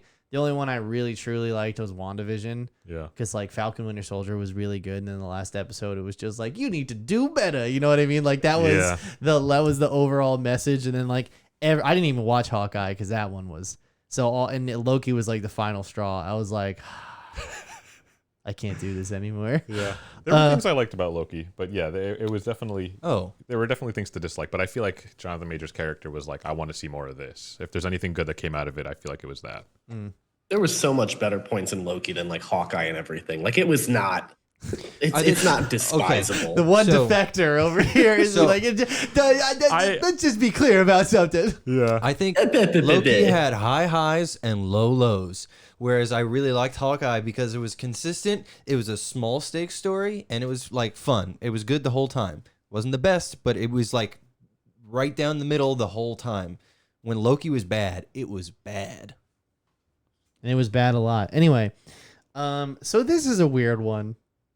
Wonder Man.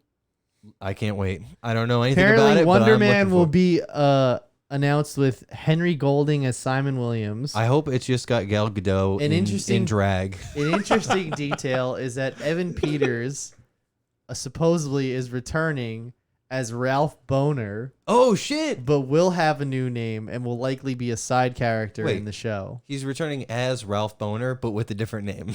Yeah. His new name is Rick Sausage. God damn it. Yeah, we're hanging low and to the left today. Anyway, And then this is what I've been waiting for. Oh, hold on. There you go. Daredevil, The Man Without Fear, will be announced with Charlie Cox starring alongside Isaiah Gonzalez for Elektra, or Azia Gonzalez for Elektra. People really love this one. They do like this one. But yeah, I think we all watched Daredevil the first season together in college, and then So this is like going back to that from Netflix. Well, they bought all the shows before. Like, I don't know if you knew that, but they and then they threw them away. And then This is trash. Here's a Spider-Man cameo. Yeah. They bought all of the TV shows. They put them on Disney Plus. So obviously they're establishing them as canon. They didn't edit any of them. So I don't know if this will be a show. I really want Daredevil to have his own movie though. Yeah, we'll see. I would like that. I think it would be good, especially with Charlie Cox. He deserves it. And they're gonna bring Ben Affleck back. Oh, I fucking hope so. That would be so sick. All right, that was the end of the list. So I don't know if you guys are excited now for next weekend, because we're gonna be covering it. I think it's gonna be cool. I'm looking forward to that's the thing. Like we were talking about. I don't care if you throw a lot of content at me. Just make it good. Yeah. If it's all good all the time, that's like all we can really hope for. That's really all you hope for. Everything else, though, But really, they've been striking out with a lot of the TV shows. Yeah? You think they struck out with this next TV show, though, Miss Marvel? This is one of my favorites in all of the Marvel Disney. I just want to say I appreciate Pat's segues this whole time. I notice what you're doing. Yeah. And I appreciate Thank you. Wow. Thank you, because I have some pieces of shits on this show. We got a peanut gallery over here. You've been doing well. Every Pat. single segue that is like obviously meant to be like a Munsters trailer segue, like it's meant to be shitty, that type of vibe. It's just like, all right, that was like 4 out of 5 for that one. Or it's like, come on, you could do, like, while we're recording the show, these guys are like holding up fucking scorecards. Pat, this is the reason you're getting better is because we give you those ratings. But you guys aren't the segue guys. Like, hey, what about? So saying, if we had a guy who wrote segues for 10 years, giving me scorecards, I'd be like, all right, bro, you obviously know, but not, Not these guys. I thought my Armie Hammer segue was pretty good. Yeah, it was. But then what was the other one you did? That wasn't a segue. That was just that was a random thought that I had. But you started Mike with O. Jackson. Mike O. Jackson. But you started it with, what's a good segue? No, I did not say it was a good segue. I was like, hey, how about this for a segue? Hey. So the same thing that Pat just said. Okay, got it. Thank you, everyone. No. You said I said it was good. I said it was just a segue. You know what's good? I said it would be interesting. He did it again. Let's see me do it again. Shut the fuck up, bitch. So, so we're just gonna do spoilers on this because everyone who's watched it's gonna watch it, like, or who's gonna watch it is gonna watch it. So when this show first started, you can go back and watch the first episode. It wasn't, you can go back and watch the episode we did where we talked about the premiere.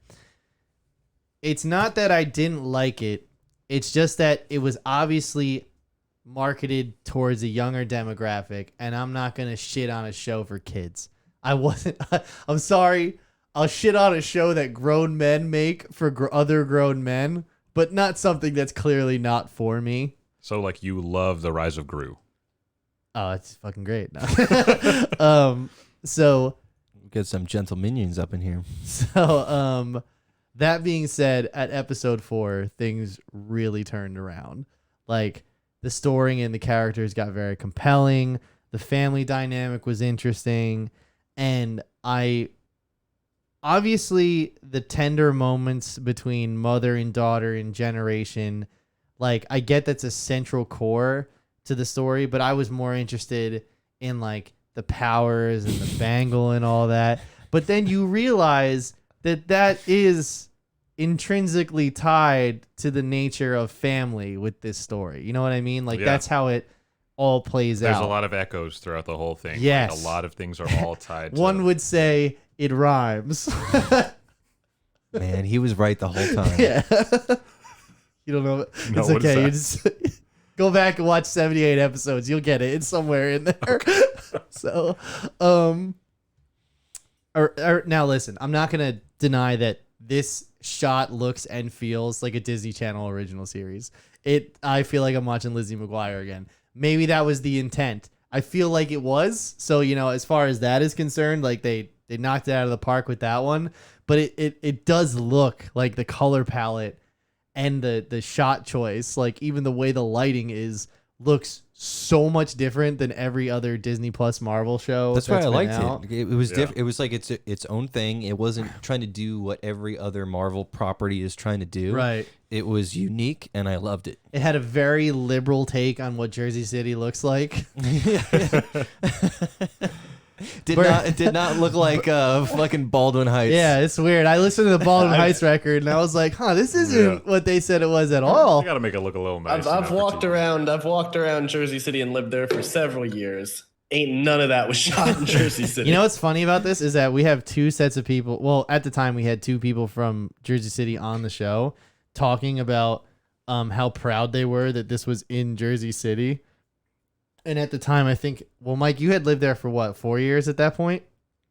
Yeah, about. Danny had been there for like a year and a half. I was just like, what are you talking about? Like, first of all, this is a horrible representation of Jersey City. People are going to go here and be like, look at how beautiful this place is. That's like when they called, Greenland. Yeah. Let's get more tourism to Jersey City. You got to get through the 13 feet of ice first.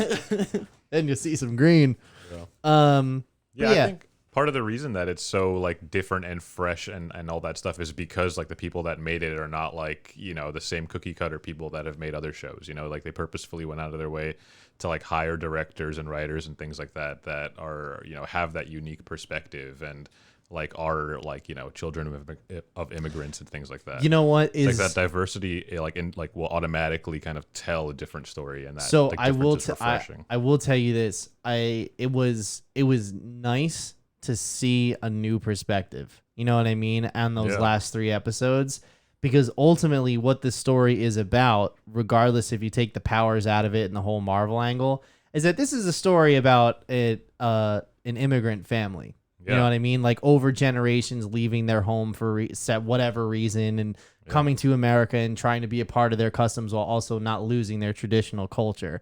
Yeah, like, identity. Exactly. The whole thing is about identity. Yeah. When you listen to Sana Aminat, I think her name is, that created the character in the comics and then like is the director and everything.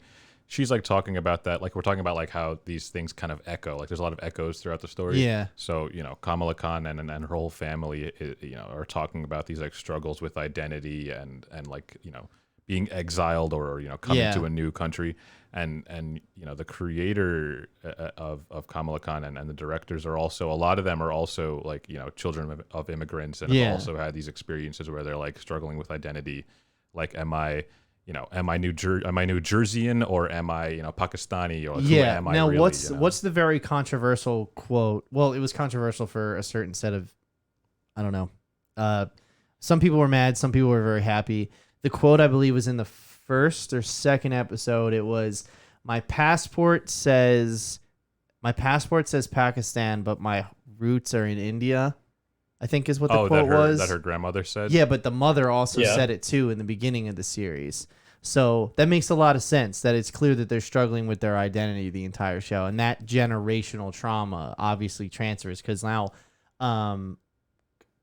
it's Kamala, right? Because I think her mom calls her, does she call her Kamala? Or Kamala? They go back and forth though, right? Pronounce it differently. Yeah, either way though. It's like, your mom's going to say Kamala, but then like, you grew up in like New Jersey, so like you're going to say coffee and all that shit. And then you're going to say like, yeah, you're going to talk like an absolute idiot.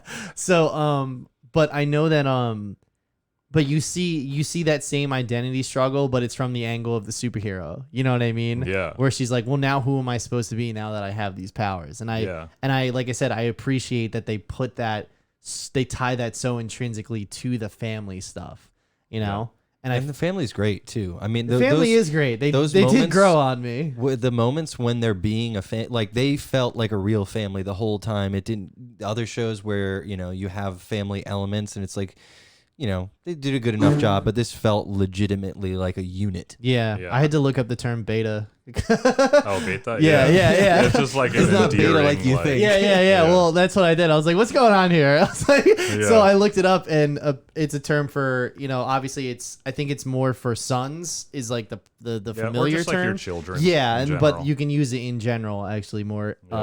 I call informally, my I sons think. betas all the time. Yeah, I call my sons betas because they can't get their shit together. Yeah, but I think part of the reason why you're saying that it feels so like like the family dynamic feels real, like realer than other shows, I think is because like the show has such an authenticity to it that I think is so hard to capture or hasn't been captured about like South Asian families and like most other shows or movies because they have people that like actually lived these experiences that are the ones like writing and directing it and stuff like that. Right. So they're like, oh, like. Even just like throwing in that word like beta here and there and stuff like that, like that's like real, So the other thing I noticed is that there's a slight color palette change before when they go to Pakistan to when they come back to Jersey, and the mother I noticed says that she moved half the world away, not to get away from her, but just because she was trying to find herself or something like that.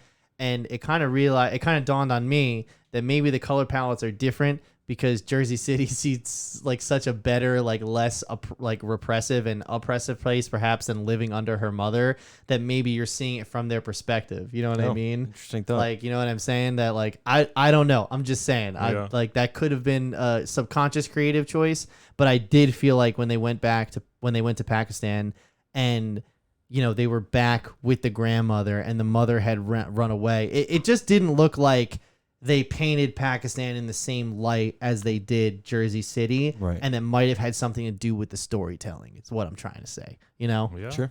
No, I'm not trying to be like, yeah, no, it was fucking dirty, bro. Why would you want to stay there? You know what I mean? Because it's easy to say that, but that's really not what I'm trying to say. I hear you. That being said, I think this could have been a movie.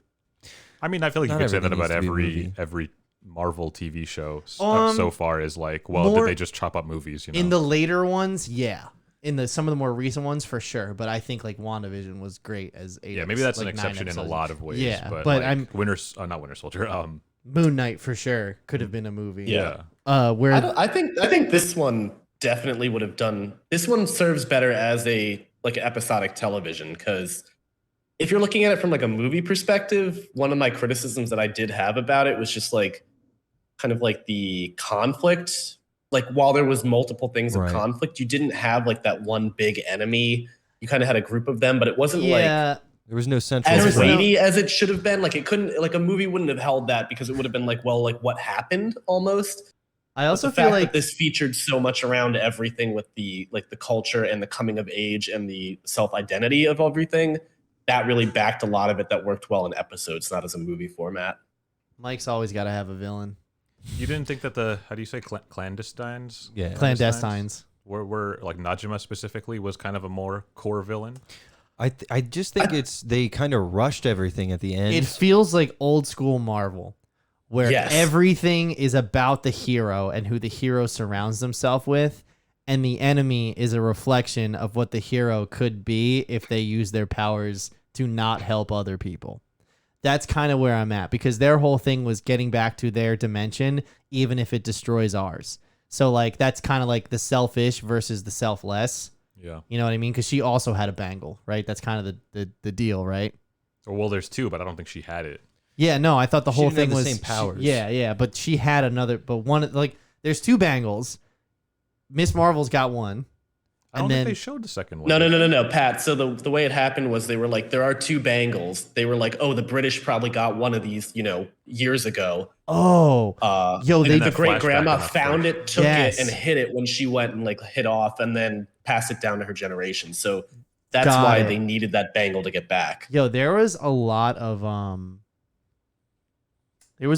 talk of British colonialism in this show. Yeah, a surprising amount for Marvel. For Disney. That's like what was like so like that's part of the authenticity to me, and I feel like that's like what was so important about it, because they talk about partition and things like that, and like it's really true. Like every like Brown family has a story about partition, and like Sarah's like has her story about her grandparents and how they like survived partition and things, and like representation perspective. Like I feel like that's so Like it speaks to a lot of people that it's they more are than telling just that story. having a face on the screen. Yeah. You know what I Yeah. mean? You're depicting the actual historical events that lead up to that context. You know what I mean? Yeah. So that's why I feel like it was so powerful. You know what I mean? And I feel like it also is. It's not just like throwing in this story about like brown people just to kind of throw it in there. It also like is echoing in like the actual superhero side of the story because you're talking about partition. You're talking about like people trying to find like kind of being exiled from their homes and trying to make their way back or find a community or something like that. And like that's what's happening to the clandestines or however you pronounce it too. Like, Yeah, it's like a said they weird got it's a weird exiled mirror from or something. like the other yeah. side, and like they're trying to find their way back home. And it's like they're doing it in the superhero side, and it's like echoed in also like the real life too. You know? Yeah, yeah. The only thing I wish about the villains was that it was more than just like I just wanted some a little juicier. They you know? felt very hollow. Yeah, and it was Yeah, 100%. They rushed through that storyline.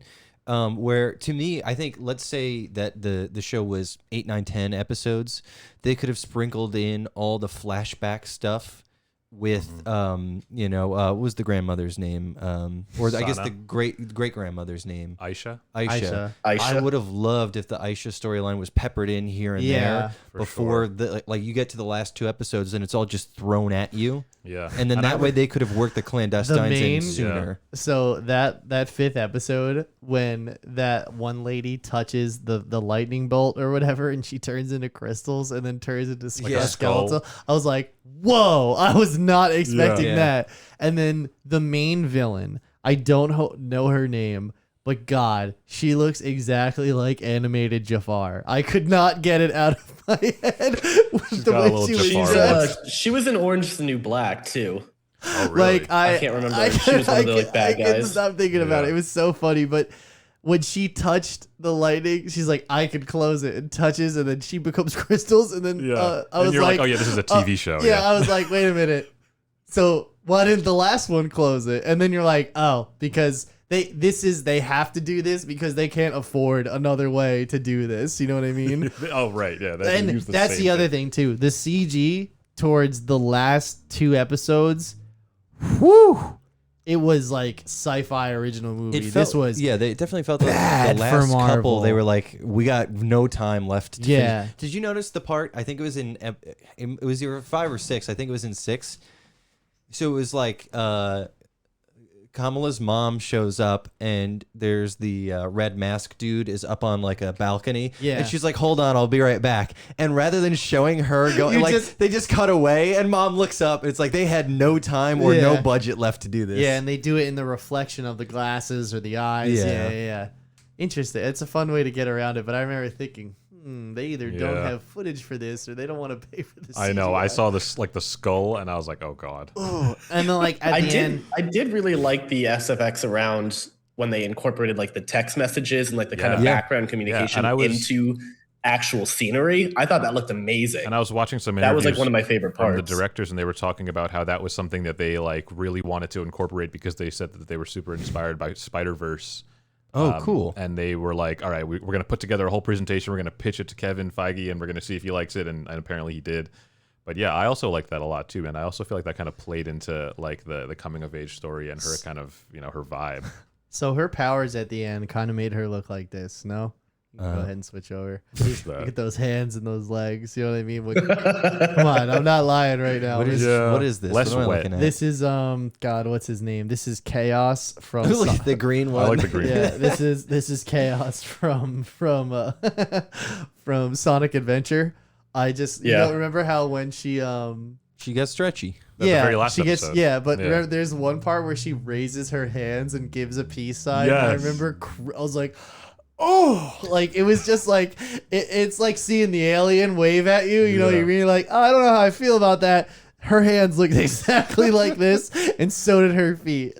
I think it's cool. Like, remember, a lot of people were complaining about her powers aren't, with the powers that Miss Marvel has. I think it's cool that they blended this new style, her new powers with the stretchy kind of Mr. Fantastic. Well, thing. should we talk about what happened at the end now? I guess we could. Is there anything else anyone wants to bring up? Any particular moments they want to talk about before we get to the ending?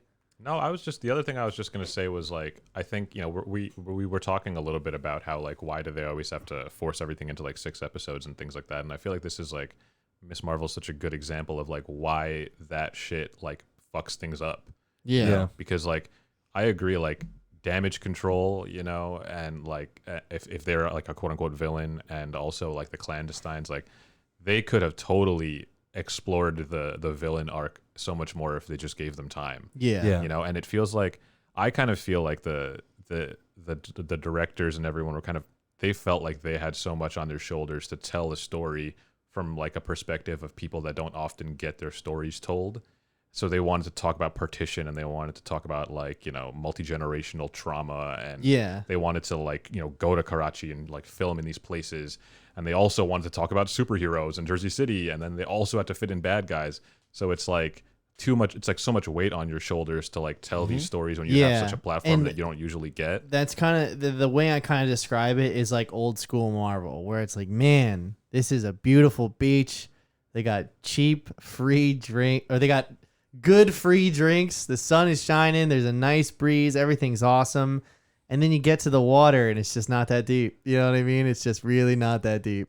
And that's my problem, is I feel like if they had more time, we could have really dug into the villains. We could have really dug into the powers. Did you guys feel that like damage control was cartoonishly racist? Yes. Because it was like, I think like, it, you know, displaying... Don't get me wrong. That shit definitely happens, but it don't happen like that. It was poorly written in a way where it was like, it'd be nice if they showed it subtly throughout, you know, like this systemic racism, but they were like cartoon villains the whole time. And I think it felt like literally like post 9/11, like that kind of like sentiment, where the one chick was like, oh, I guess it's Latinx now. And, you know, it's like, you don't have to hammer that shit in to just show that you're a bad, you know, racist person. It was so weird that they took that angle though, too. You know what I mean? Like, it's just like, it's just like, we already know that the system is racist. You just had to use the system. You know what I mean? They would have, like, we would have gotten it. You know what I mean? I almost feel like it's like a callback to like, they're kind of flipping the script on all those movies from post 9/11, where it was like very obviously over the top, like racist portrayals of, you know, Muslim people as terrorists and things like that. It's like a flipping the script of like, well, here's like a very over the top like it's fucked up depiction. It's fucked up to say. Like we could do it back in a kind of almost like tongue in cheek way. Yeah, that's a good point. It's kind of fucked up to say, but it's almost like, I don't want to say like what's in, like it's in horrible taste. Like as far as like cartoon racism go versus like real race, like that's all in horrible taste. Like that all sets a bad barrier. That's why my whole thing was just like, you could have just used the system, and just by, I think her friend is Nakia, just by her saying like a mosque in Jersey City, you think that's going to go easy. Like that would have painted the whole picture. Oh, of course these guys are fucking racist. But the fact that they came in there and like, should I take off my shoes? You know, like that was like, all right, I get it. But no, that is a good point. You know what I mean? It could have been like intentionally over the top to like, you know, like Jojo flip Rabbit. the script. Yeah. It could have been like Jojo Rabbit. And that also plays into like, if we had more to pay episodes. attention to like us being in the Northeast and being in that kind of like bubble and perspective. It's a lot more prevalent. But if, you know, you're somebody in, you know, wherever else watching Alabama. this, I didn't want to just target the Right, South. go ahead, Yeah, fuck it. down If south you're in and one of doing these that kind red of thing. states and you're like, hey, just got done with my first date from my cousin, gonna put on this episode of Miss Marvel. They're like, oh, I get it now. You gotta Damn, them up. Did you see? So the shoes, I get it. Damn, these cops in Jersey City are racist. I think it's one of those Cops around here aren't like that. Well, who don't take their shoes off when they go inside somewhere? It just only makes sense. I ain't tracking the mud at home. The one other thing that I wanted to point out was I thought all of the actors were incredible. Yes. The mother especially. The mother was really good. Really good. And she's off like that. Like I've met, you know how many brown aunties I've met that's literally like that? Yeah, okay. She's, like it was amazing. I have only met a handful, but they were all her. They were 100% her. I thought the dad was awesome. It's hilarious. The dad was brown fantastic. He's like got that classic brown dad nerd energy about him, you know. And then when he went to the I store, feel like again, he was a little nerdy, but also that makes sense, you know. Yeah. Like, Yeah, all of the actors were fantastic. And Iman, apparently that was like her first real acting gig too. She's great. She like never acted before. This is the highest rated Marvel property in existence. It's got an 8 on IGN. I personally, I don't necessarily agree with that, but I would see why. I mean, it's still great, but I don't think this is better than Civil War or Black Panther or like the original of Marvel. all of the all of them. It has a 98% on Rotten Tomatoes. You can't like compare that. You can't like apples and oranges. All of a sudden we compare all these all the time. All of a sudden, not for Miss Marvel. We don't compare no more. Well, I think there's a lot of Marvel things you can't compare. Civil War. I think there's a lot of Marvel things you can't compare, and I think they do that intentionally because, like, when you release, like, how many Marvel movies and TV shows have been released so far? It's like we're coming up on 30. Like, you have to, like, they know that they have to make them different so that people aren't like, well, why would I watch this? This is the same thing over and over again. Yeah, and so I it's feel like like they that was Phase purposefully 2's make problem. it different, so like you can't compare them. You know? Well, some of them at least. No, that makes sense. I would rate this in the top 3 of Marvel's TV shows. What's the company? I don't know. I just know that this is in my top 3. Loki, yeah. No, I might even put... If I were to do top 3 Marvel TV Loki shows... was one of my most disappointing shows. I might even put Hawkeye in my top 3. That's amazing. I just can't get over that. Jeremy Renner. You should get on the Jeremy Renner app and let him know. That's true, yeah, I should. He's got his own... I heard about that. Yeah. If I were to choose top 3, I would say this is my number 2. WandaVision's still number 1. Yeah. Yeah, obviously. And 3, if I had to drag one of the corpses up and put it in there, like hanging on the wall, it would probably be Moon Knight. That's my exact rating, Pat. Yeah. I liked Moon Knight just for Oscar Isaac. That's exactly why we liked it. There was a lot of problems with like there were a lot of other problems that maybe he didn't contribute to, but like the fact that he just straight up played 2 characters the whole time and like killed it is like And the other thing too is like that was a show that had such a strong start and then it just fucking petered right floundered. Yeah. I feel like that seems I feel to like be the case the with a lot of them. here. No. The opposite I think happened here. I felt in the beginning I was just like, oh, come on. Well, that's where I disagree. And then when I got to the 3rd episode, I was like, the 4th episode, I was like, this is a totally different television show. Yeah. This is fucking great. I mean, for me, it's like they rushed to wrap everything up at the end with the clandestines and damage control but I still don't think that was their fault though. You know, I think it's like Marvel is like putting a stranglehold on these things. It's like it has to be 6 episodes. I'm saying in general, the fact that there's 6 episodes shows every single one of them has rushed to wrap it up. Not just this show, and every single Marvel show has hit a wall and like we gotta finish somehow. Right. No, it makes sense. Yeah. So I do have some stuff here for the ending. So what's this whole thing about gins and bangles, and then all of a sudden we're a mutant? Yeah. So is that like confirmed? Yes. She's a mutant? Because the creator of the character herself said, I always wanted Miss Marvel to be a mutant. Where did it say but she then was I a heard, mutant? so like at the very end, Bruno is like, there's something different about your genes because your brother was asking because the bangle only focused her powers. Where she has inherent powers. Yeah, and then they played the fucking 90s X-Men music. I didn't even know that's twice they've done that in live action Marvel properties in 4 months. Damn. What was the other one? Multiverse of Madness. Multiverse of Madness. When Patrick Stewart rolled out on the Lamborghini of wheelchairs. This is a tangent, but did you see that like meme on the internet of like him in that Lamborghini thing? yeah, of course I did. Like, fucking grinding all this shit. Yeah. It was awesome. Yeah, I mean, I think it was also like they just wanted to explain why her brother doesn't have powers if it's like in the family, That was kind of explaining that. But like, I think you were saying like they always wanted her to be a mutant. Yeah, the original. Was it something creator. like they didn't have the rights to it or something like that? I don't know she was an Inhuman or something. Yeah, it's something like that. It had to be a legal issue for sure. Yeah. But one of the other problems was that, but now that she's in the MCU and Feige's allowed to do whatever he wants, he just made her a mutant and. Whatever, man. If people don't like that, it's not my problem. I mean, that's kind of cool. Like, if that's what they always intended, but they were never allowed to, it's kind of cool that it must feel full circle for them to like be able to do what they finally wanted to do all those years ago. Make her. Yeah.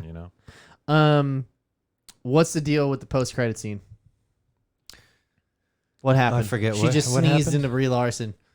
Yeah, she did the thing where it was like she gets teleported because of her bracelet, but this time she gets like flipped out and switched with Brie Larson. I guess for whatever we'll see reason in the Marvels.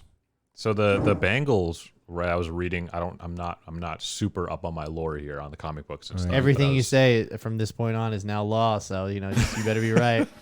So in the comic books, Marvel had a sidekick whose name I forget, but he had these two bangles that would basically he had one bangle and Marvel had the other bangle, and they would use it to switch places.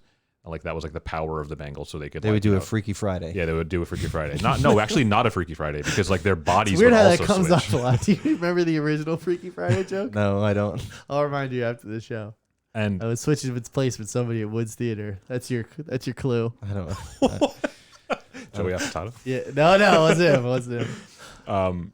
So yeah, what I think that they're setting that up to be is those bangles again, where Captain Marvel has the other bangle and is able to switch places with Miss Marvel, and that's what happened in the post-credit scene.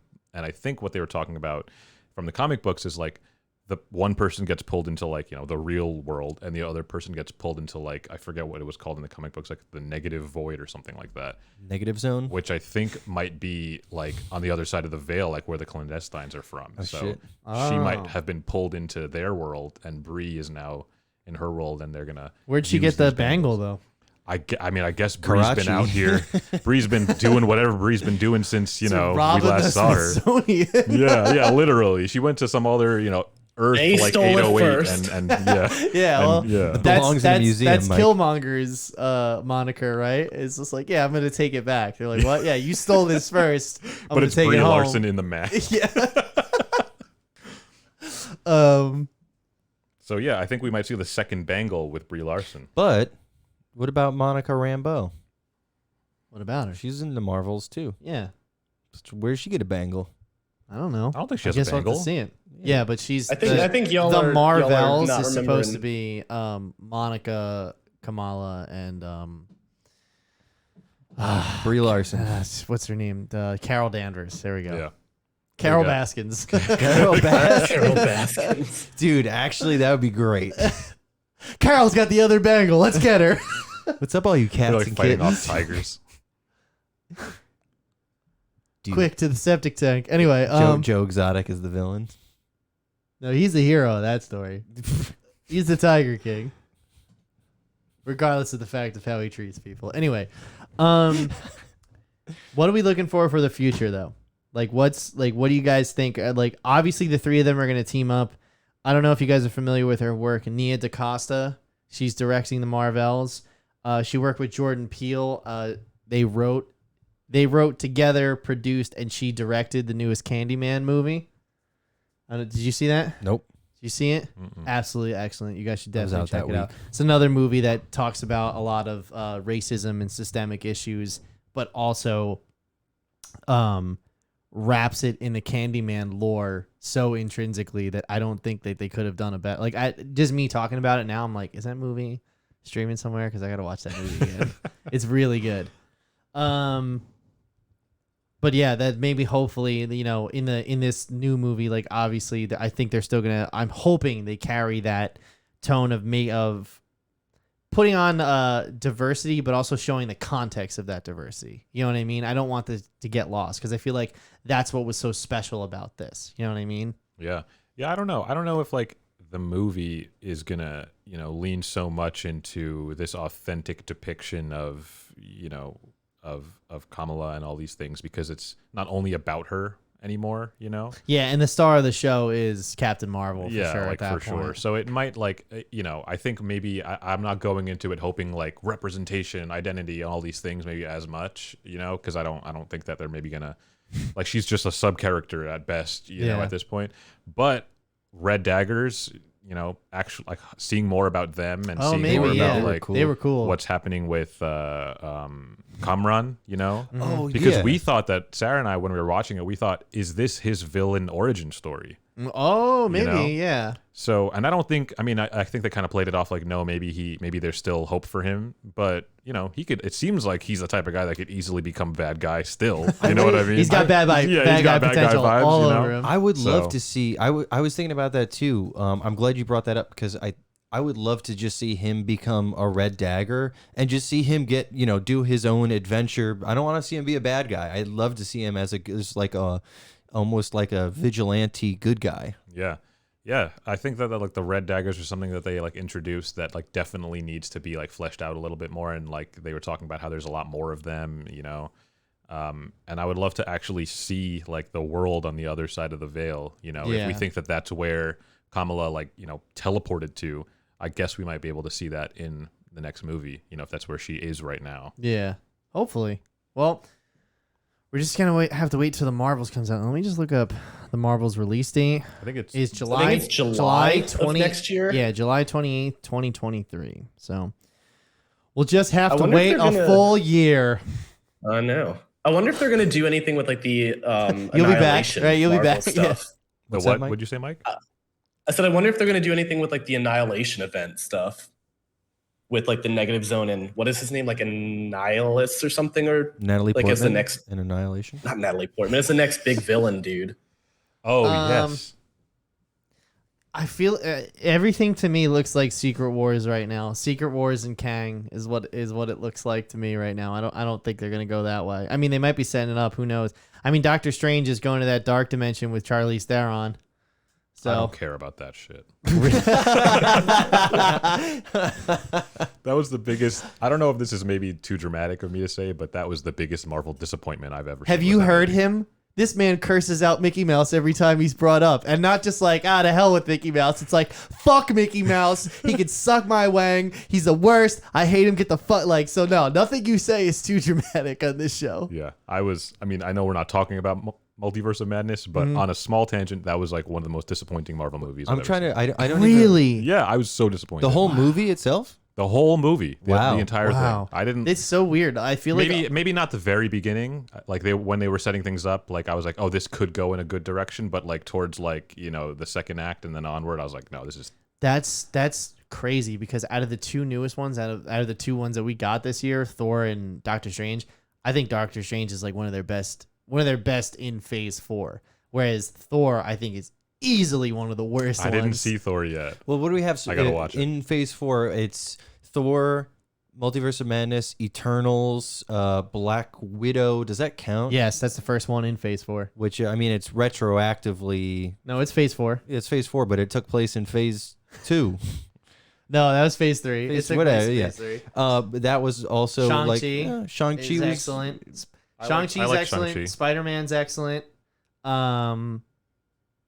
Shang-Chi's excellent. Spider-Man's excellent. Eternals was garbage. Eternals was garbo. Thor was aggressively mid. I thought Multiverse of Madness was good. I ranked it pretty high. Yeah, John, wait, so what were you saying? Like, what happened at the end? Where did they go? In Multiverse of Madness? Yeah, how does it end? I don't remember they what go you're to talking the about. altar and they fight Scarlet Witch. Are you talking about the post-credit scene with Charlize Theron? Yeah. They go to the dark dimension. That's like she just like shows up on the streets of New York randomly. I mean, this isn't the reason I don't like She it. cuts a hole. Yeah. She cuts a hole in the air. I totally forgot about that. I mean, let me be clear. This isn't why I hate this movie, but That's not enough of a scene to hate a movie because nothing really happened. I thought you were like, that was terrible. It would but make everything sense. else that happened in the movie I didn't like. It would make sense if two different cultures referred to the same place differently. You know what I mean? Oh, so, from what she called it? Yeah. You're saying that you think that's the same place. That's what I'm saying. There's no reason to set up two when you've already set up one. You know what I mean? It would confuse the audience. It kind of looked the same. That's what I'm saying. Like, I think it's the same thing. And Yeah, maybe they'll makes run sense. into each other. That makes sense. You know? Like Studio 54 for superheroes or some shit. I don't know. All right, cool. 1 out of 10. 1 out of 5. Remember, we're doing 1 out of 5 now. I don't like this 1 out of 5. It makes way more sense, dude. Yeah, but I like 10. It's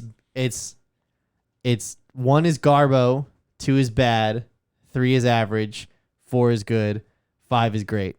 Okay. So, Miss Marvel, 1 out of 5. Do we do halves around here? See, well, then it just makes sense to do it out of 10. Yeah, because then you might as well just do. Yeah, exactly. See, these numbers are arbitrary and they really change by the week. So I don't think good or great describes this because it's like not the best thing I've ever seen, but it's also like good is a not good enough word for it. It can be great, but not phenomenal. So what is phenomenal? 6? Shit. Start with somebody else. John, what do you think? Rate it however you want. If we're doing halves, I would say 4.5. I would agree. Out of 5. Out of 5. I would say the half What that I'm word? subtracting. What word would you stamp next to 4.5? It's Tony the Tiger saying it's great. Okay, yeah, all right, yeah, that's fine. Burke, what about you? It's a solid 4. There's a couple problems I have with it, but it's one of the better Disney Plus shows. So Yeah. Okay. I agree with that. I'd give it like a 4 as well. I say 4.5 just because it's too short, and like that's not the show's problem. It's a Marvel problem. Yeah, and you're a fucking beta, bro. That's That's true. Dude, thanks. I appreciate you calling me beta. You're welcome. Thanks. You're welcome. You want to know? You want to see another beta though? Is a clip of the week time? Yes, it is. Oh yeah, Dance. Clip of the week. Oh, it's the clip of the week. It's the clip of the week. Oh, I forgot about this. Yeah, we do this. All right. I forgot about this. I can't wait to see Everyone this. I loves- saw just this thumbnail and I was like so intrigued. So I'm just gonna tell you guys the title of this clip and let your imagination run wild. It's called "Arsonist Gets What He's Asking Oh, For." this is. Oh, I know this one. I wonder what could happen. Oh yeah, he's clearly trying to light a match. Oh my god. Dude, his head is smoking. it's like some Home Alone level shit. Yes, yes, it was. Right here is where it got real bad. Oh my That's when he God. knew that he like had the fucked flame up. is behind him. So now here's a couple of his problems. One, he definitely didn't have another window open on the other side for the flame to go anywhere. Have you not else. seen Backdraft? Oh my god. It's an excellent Ron Howard movie. So yeah, for those who are just listening, this guy he's trying to set fire to a building. He's trying to get rid of his eyebrows. And he he definitely burned off his eyebrows. And it basically becomes a flamethrower out the side of a window. It sets him on fire. I saw a and then meme. he walks off casually as his saw- head is smoking. saw a meme this weekend where someone did that thing where they blow the vape smoke through somebody's hair, right? And you ever see that? No. Where it looks like Yeah. just like fog coming through like their hair. Somebody did that and it looked like he still had smoke coming off his head. So it starts the video and it's this kid's head smoking, and then it zooms in on his notebook and it says 2 + 2. So I thought it was kind of funny. Like his brain's on fire because he can't figure out 2 + 2, I guess. And this is exactly what it looked like. So, yeah, God. this guy got fumbled right Look there. at that, like the hair. That one, yeah, that one. Oh, Jude, did it, his hat? His look- hat's gone. His hat in Dude, that one look at that. frame. Look at that. I'm trying to get it See, to where we had see it. where the hat goes. He like does not react for a long time. That's the best one right there. That's like That's Marv from Home Alone. That's everything you don't want to experience in one frame of a video. You know, just a fucking fireball coming right at your face. Oh, there's the hat. Look It's at on the how ground long right the there. hat hung in But the also, air. here's the other thing I just noticed. Look at the ground. The debris. The debris, but also that's the glass, glass. from the window Oh, shit. Oh. that blew up all over him too. So he definitely has shards of glass in his face and body for sure. Oof. Man, he fucked himself up. I wonder if he ever Gets burned the down. hat. I wonder if he burned down the buildings successfully. So that's though. not the hat that's on fire on his head. That's his That's head. his hair. Well, it looks This like is- he's That's got him. a hood on or something. Oh, my bad. Let's see. I wouldn't mind watching this guy get his face blasted. He's got like a shirt or a scarf. Yeah, he's got like a balaclava. everything or gets something. blasted off his head. Look, first it's the hat, and then whatever else is underneath. Yeah, let's see the next frame. It's all gone. That's not very well. No, you see that thing is hanging on for dear life. See, yeah, No, because I think there's whatever was covering his head, and his hat is just long fucking. I don't gone. know, because look, that doesn't look. Oh, maybe it is hair. No, I think the head. He's looks, still on fire. yeah, he's still Yeah, on that fire. was He's fire. still on fire. I just realized. Right here, he's walking Oh, around yeah. like, oh fuck, man, that really hurt. God, it's so Wait, hot. let me go What get the my fuck? hat Oh, outta shit, here. my hair's on Let fire. me just wipe this fire off. Yeah, but it was a long one. This like he tried for a while too. Like if you like He fast, put in the work. you know, like he really he's like, Oh my god.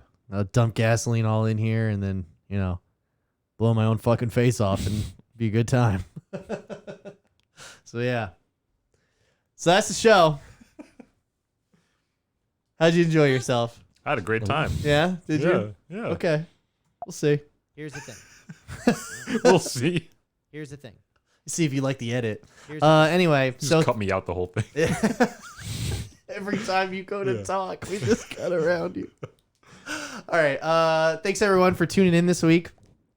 Once again, you can check us out literally anywhere on the internet at pressantykey.tv. Check out our website, pressantykey.tv. Also, check out my friend here's music wherever it is. Okay, so like, are you like plugging Bobby Mahoney stuff, or your stuff, or all of it? All of it. Plug Okay. JC Soon on Spotify, Apple Music, wherever, YouTube. Also Bobby Mahoney music, whichever one you like. One's a little indie pop rock, the other's more like punk rock. We got it all here for you. Yep. And check out the Stories just music those video. I'll link it below. Remember, that's the one I said mix in. So you want to? That's the one you want to check out. That's the one you want to check out. It's always good too. But so, thanks so much, and we'll see you next week.